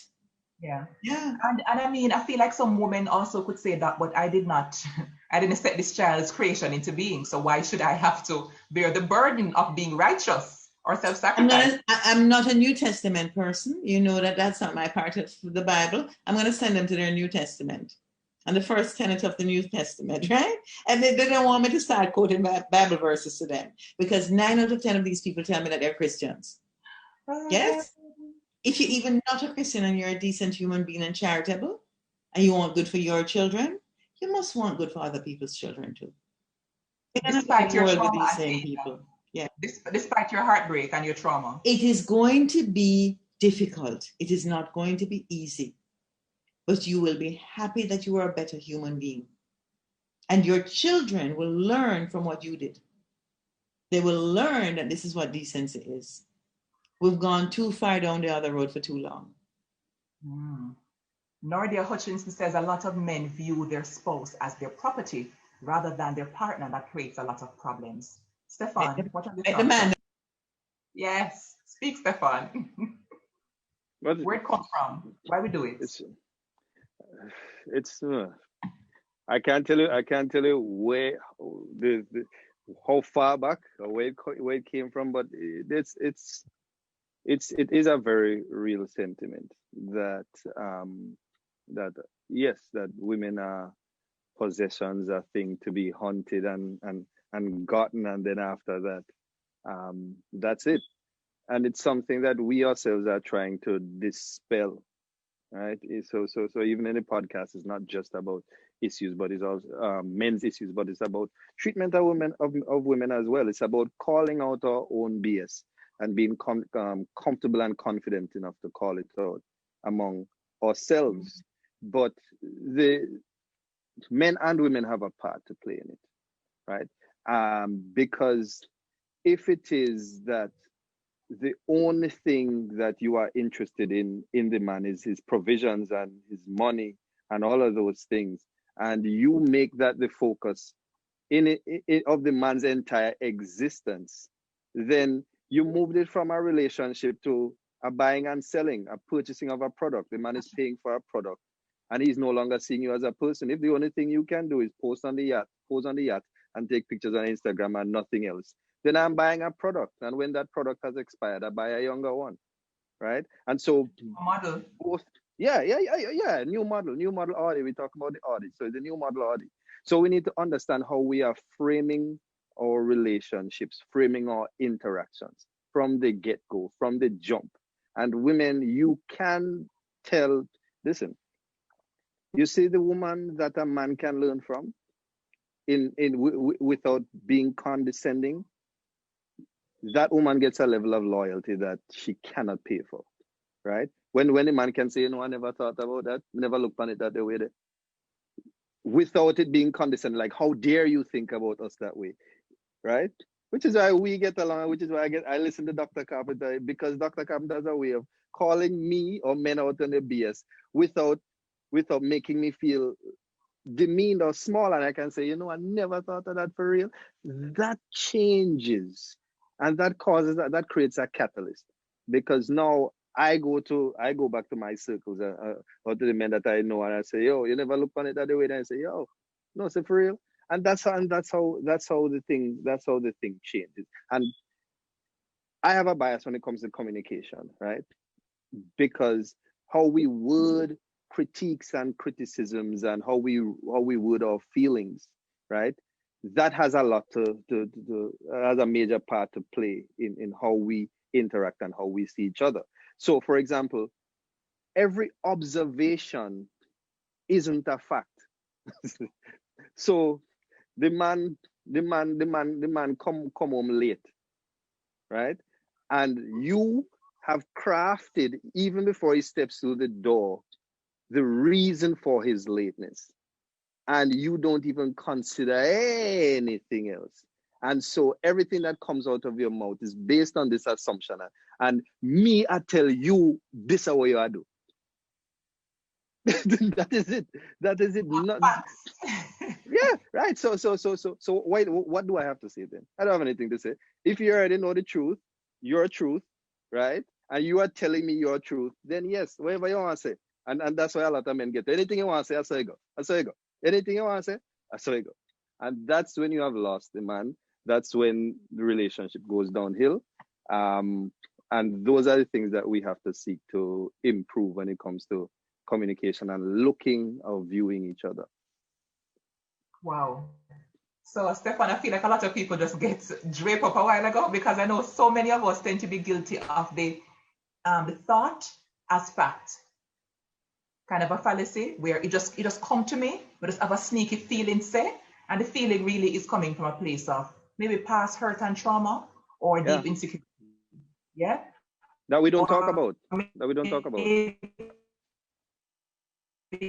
Some kind of thank you very much. Yeah, although I'm not so much in control, and so I need to assert or reassert some kind of a dominance over this partner by I'm using accusations to do that. Kingsley, talk. Kingsley, I see over there just fully enjoying this conversation and music.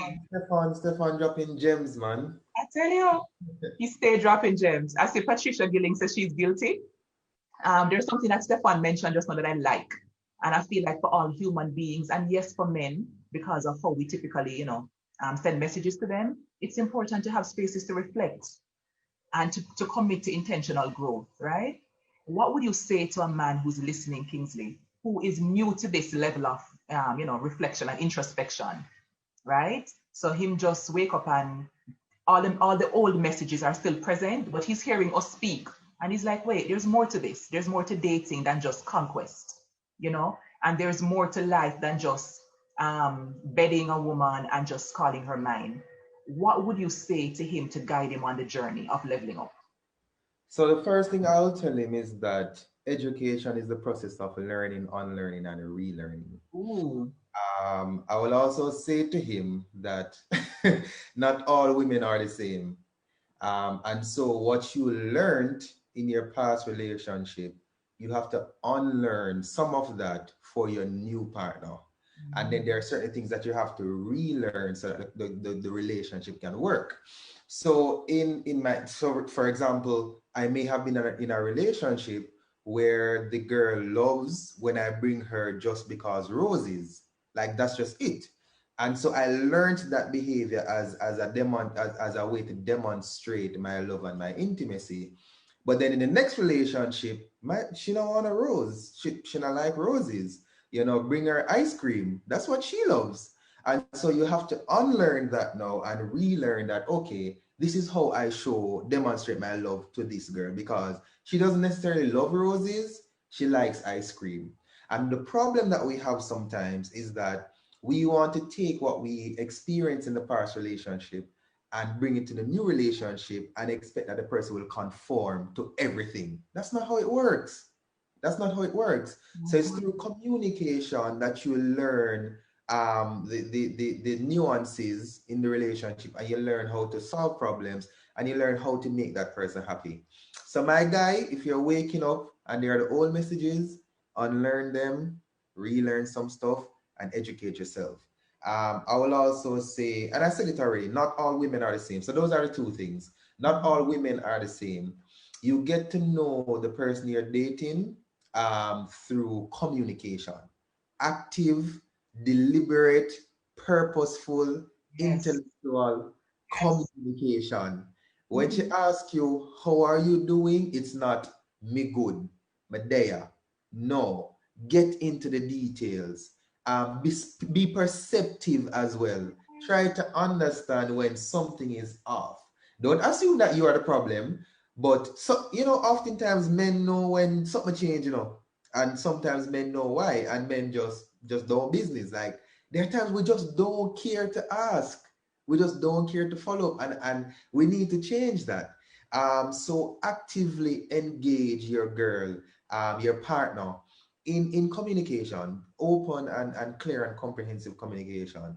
Once you apply those three things, learning, unlearning, relearning, understanding that not all women are the same, and actively communicating, you're good, my G. You're good. You're good to go. And I just want to underscore and highlight something that you said.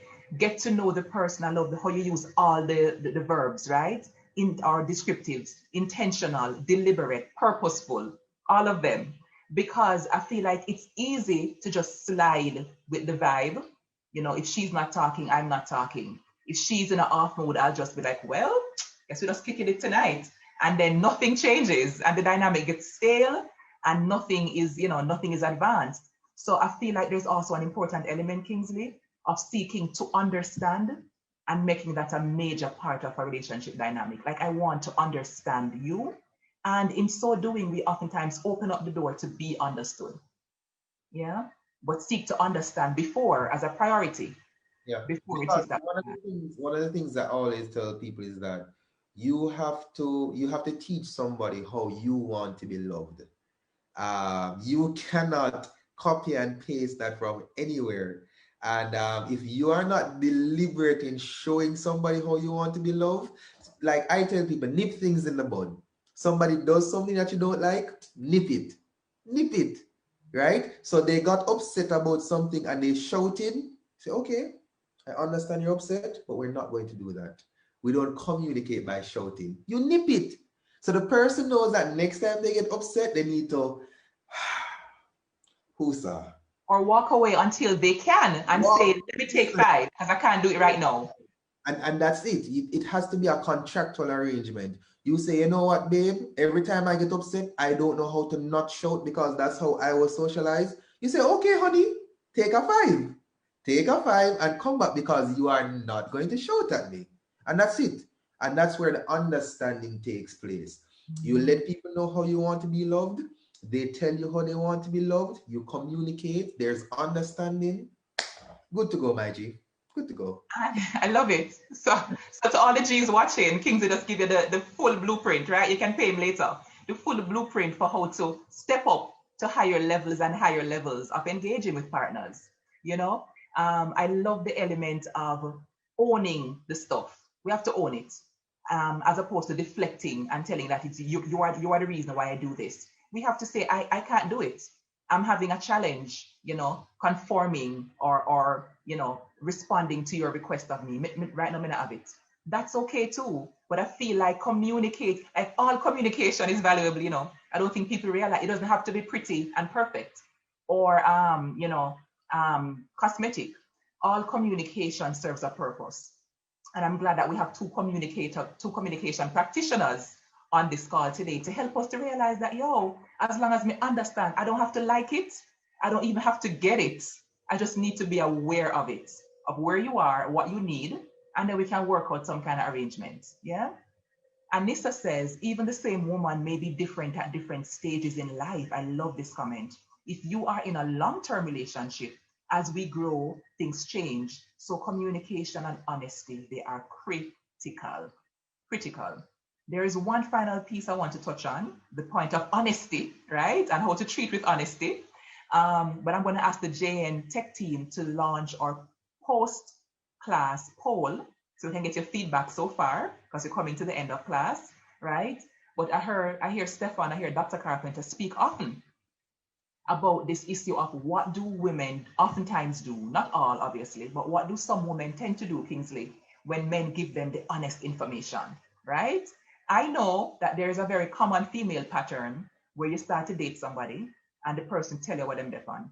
Them tell you with them actions or the lack thereof, or they tell you with their words or the lack thereof what they're really about, what they're looking for.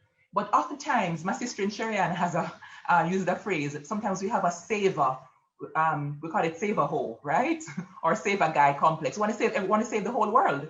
We want to be out there telling people, oh no, that's not what you really need. I can tell you what you need. That's not what you really mean to say to me, because you could never say that to me. I'm so special, right? Stefan, shed some light on our darkness, please, right? How to engage with honesty is what I really want you to respond to. So even, I mean, because honesty is a good sounding word. It's a nice byword, right? But oftentimes we can weaponize honesty, or we can use honesty as a cop out. When somebody say as some mistake, right? As some mistake. As some mistake, Yeah, yeah. as some mistake. Honesty don't mean you're good, right? So I'm honest about myself, but it's for the person listening to take them by their word, right? If this person has expressed something that they're honest about, don't say because they're honest, this is the reason I need to move forward. You need to understand whether the honesty resonates with you, and it's something that you are willing to work with and willing to accept. Stefan, stick a pin. So what I hear you saying is that honesty is not a you don't get bonus points for honesty, is what you're saying. Honesty is about you, not about the other person, right? How do you feel when you... I think we've lost your audio, Stefan. Not sure why. I tell people all the time,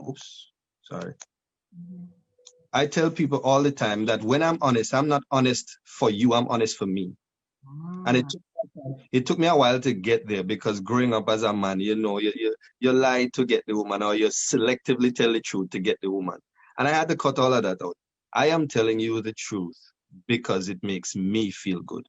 But there is also a way to package it so that it's not weaponized. There's a way to convey your feelings. So you did this and it made me feel this way, right? That's not, although you're honest about it, how does it make the other person feel? Does it help with the communicative process? Versus, I felt like this. I felt like this when this happened. You're still being honest, but the way it's packaged is far more constructive and far more productive.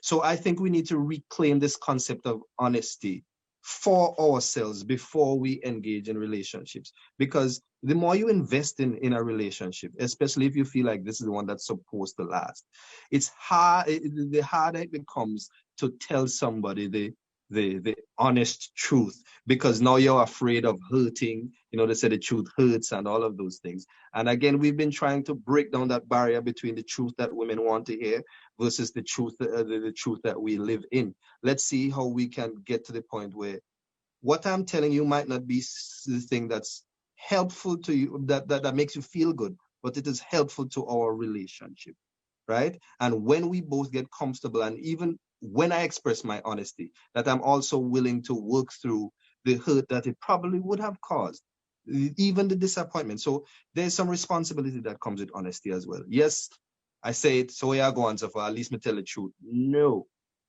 Negative. Right? No, that's not all when it comes to the honesty. But yes, at the same time, don't judge me because of my honesty. And we spoke about the meme that you spoke about. Yes, us as men, our honesty is oftentimes very crass. That's what we learn. We don't have time for sugarcoat it. But just you hear it, you can make it, you can take the next step. But don't say, how dare you say it, so.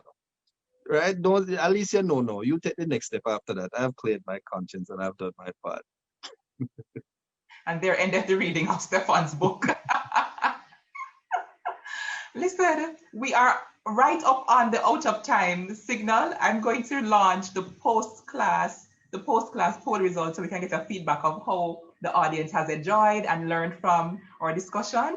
And then I'm going to give away the final Amazon gift card, and then I'm going to share a little resource, and then we're going to say until next time.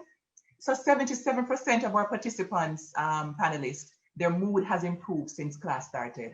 That's amazing. The second question was, I feel more prepared to bridge the communication gap with my partner or prospective partner. 77% of you said, yes, that's wonderful. I am now more aware of how to spot incompatibilities in a partner. 77% is the magic number tonight. The fourth question, I feel more equipped to manage conflicts. 73% of you said yes, and that's amazing. And finally, I received what I expected from this class. 52% of you said totally, and 100% of you got, right? The majority of what you came here for from class, and that's an amazing result. Thank you, panelists, for making it possible. I'm seeing a couple of requests for private sessions. And so please drop your contacts, Dr. Karen Carpenter, and the new coaches, Kingsley and Stefan, who have been knighted tonight. Yes. And sometimes we do need to speak to the opposite sex. Sometimes that can be very helpful. But I'm available everywhere on social media. I don't think there's any platform that I'm not on. Dr. Karen Carpenter. Preferred phone contact that you can drop in the chat for us? No, Dr. Karen Carpenter at gmail.com works well. There you go. Because phone is the worst way to contact me. I second that for Dr. Carpenter. And Stefan knows how to get me, so no, don't call me. And for all of you who are watching who would like to take a deep dive into working through emotional, psychological issues, Stefan spoke to childhood issues, how we saw our parents engage. It shows up in many ways in relationship spaces. I am inspired to create a product that I'm calling the Leveling Up in Love 90-Day Journey. It's a guided journey. I'm going to be having co-facilitators like Stefan and a couple other of my faves. I'm look over Dr. Carpenter's side, right?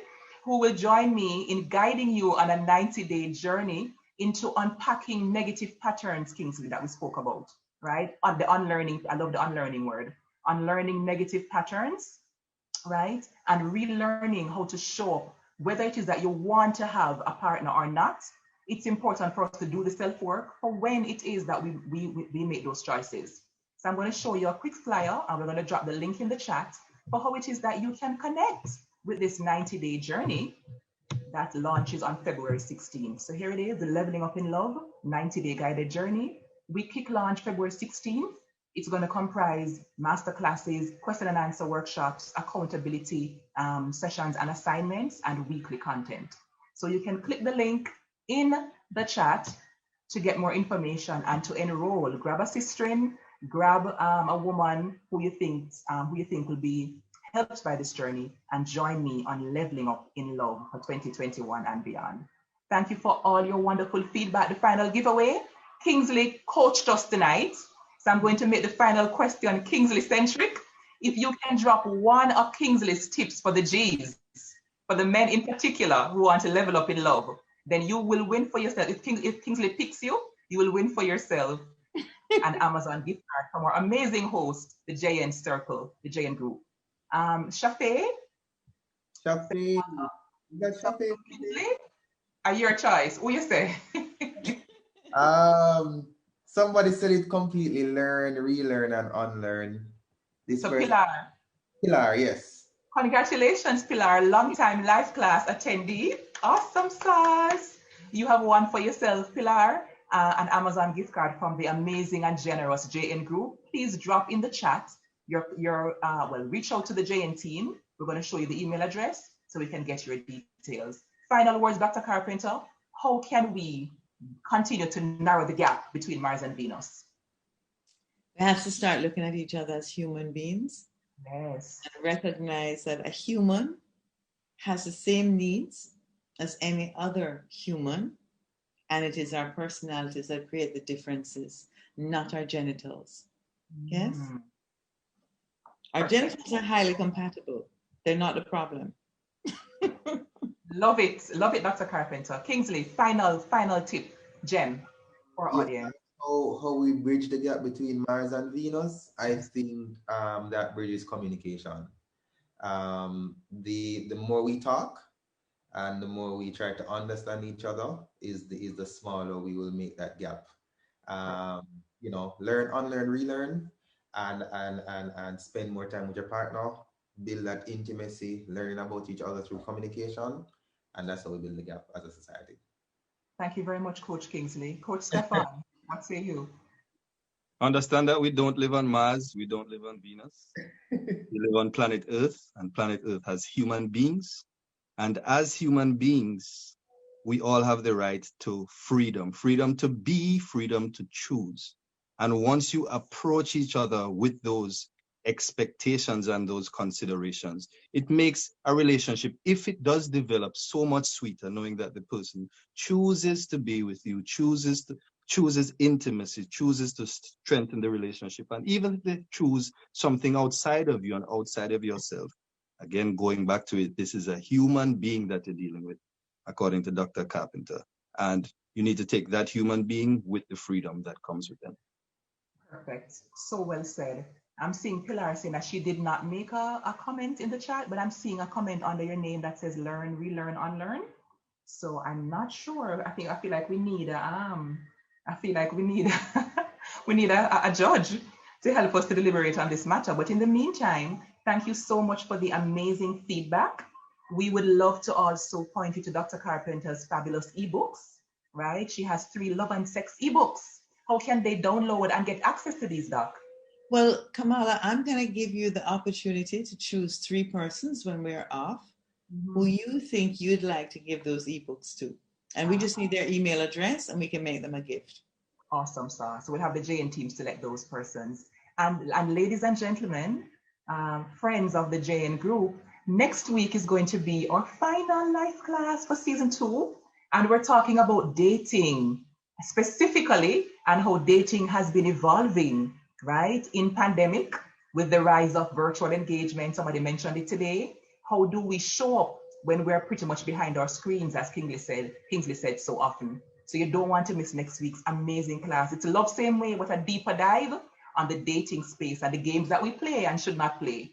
So thank you so much for your beautiful affirmations in the comments. I had a blast. I love all of you. Please have yourselves a wonderful rest of the week and a great rest of your Wellness Wednesday. Blessings, and come back again next week for more. See you on the 90-day journey. Bye-bye. Take care, guys.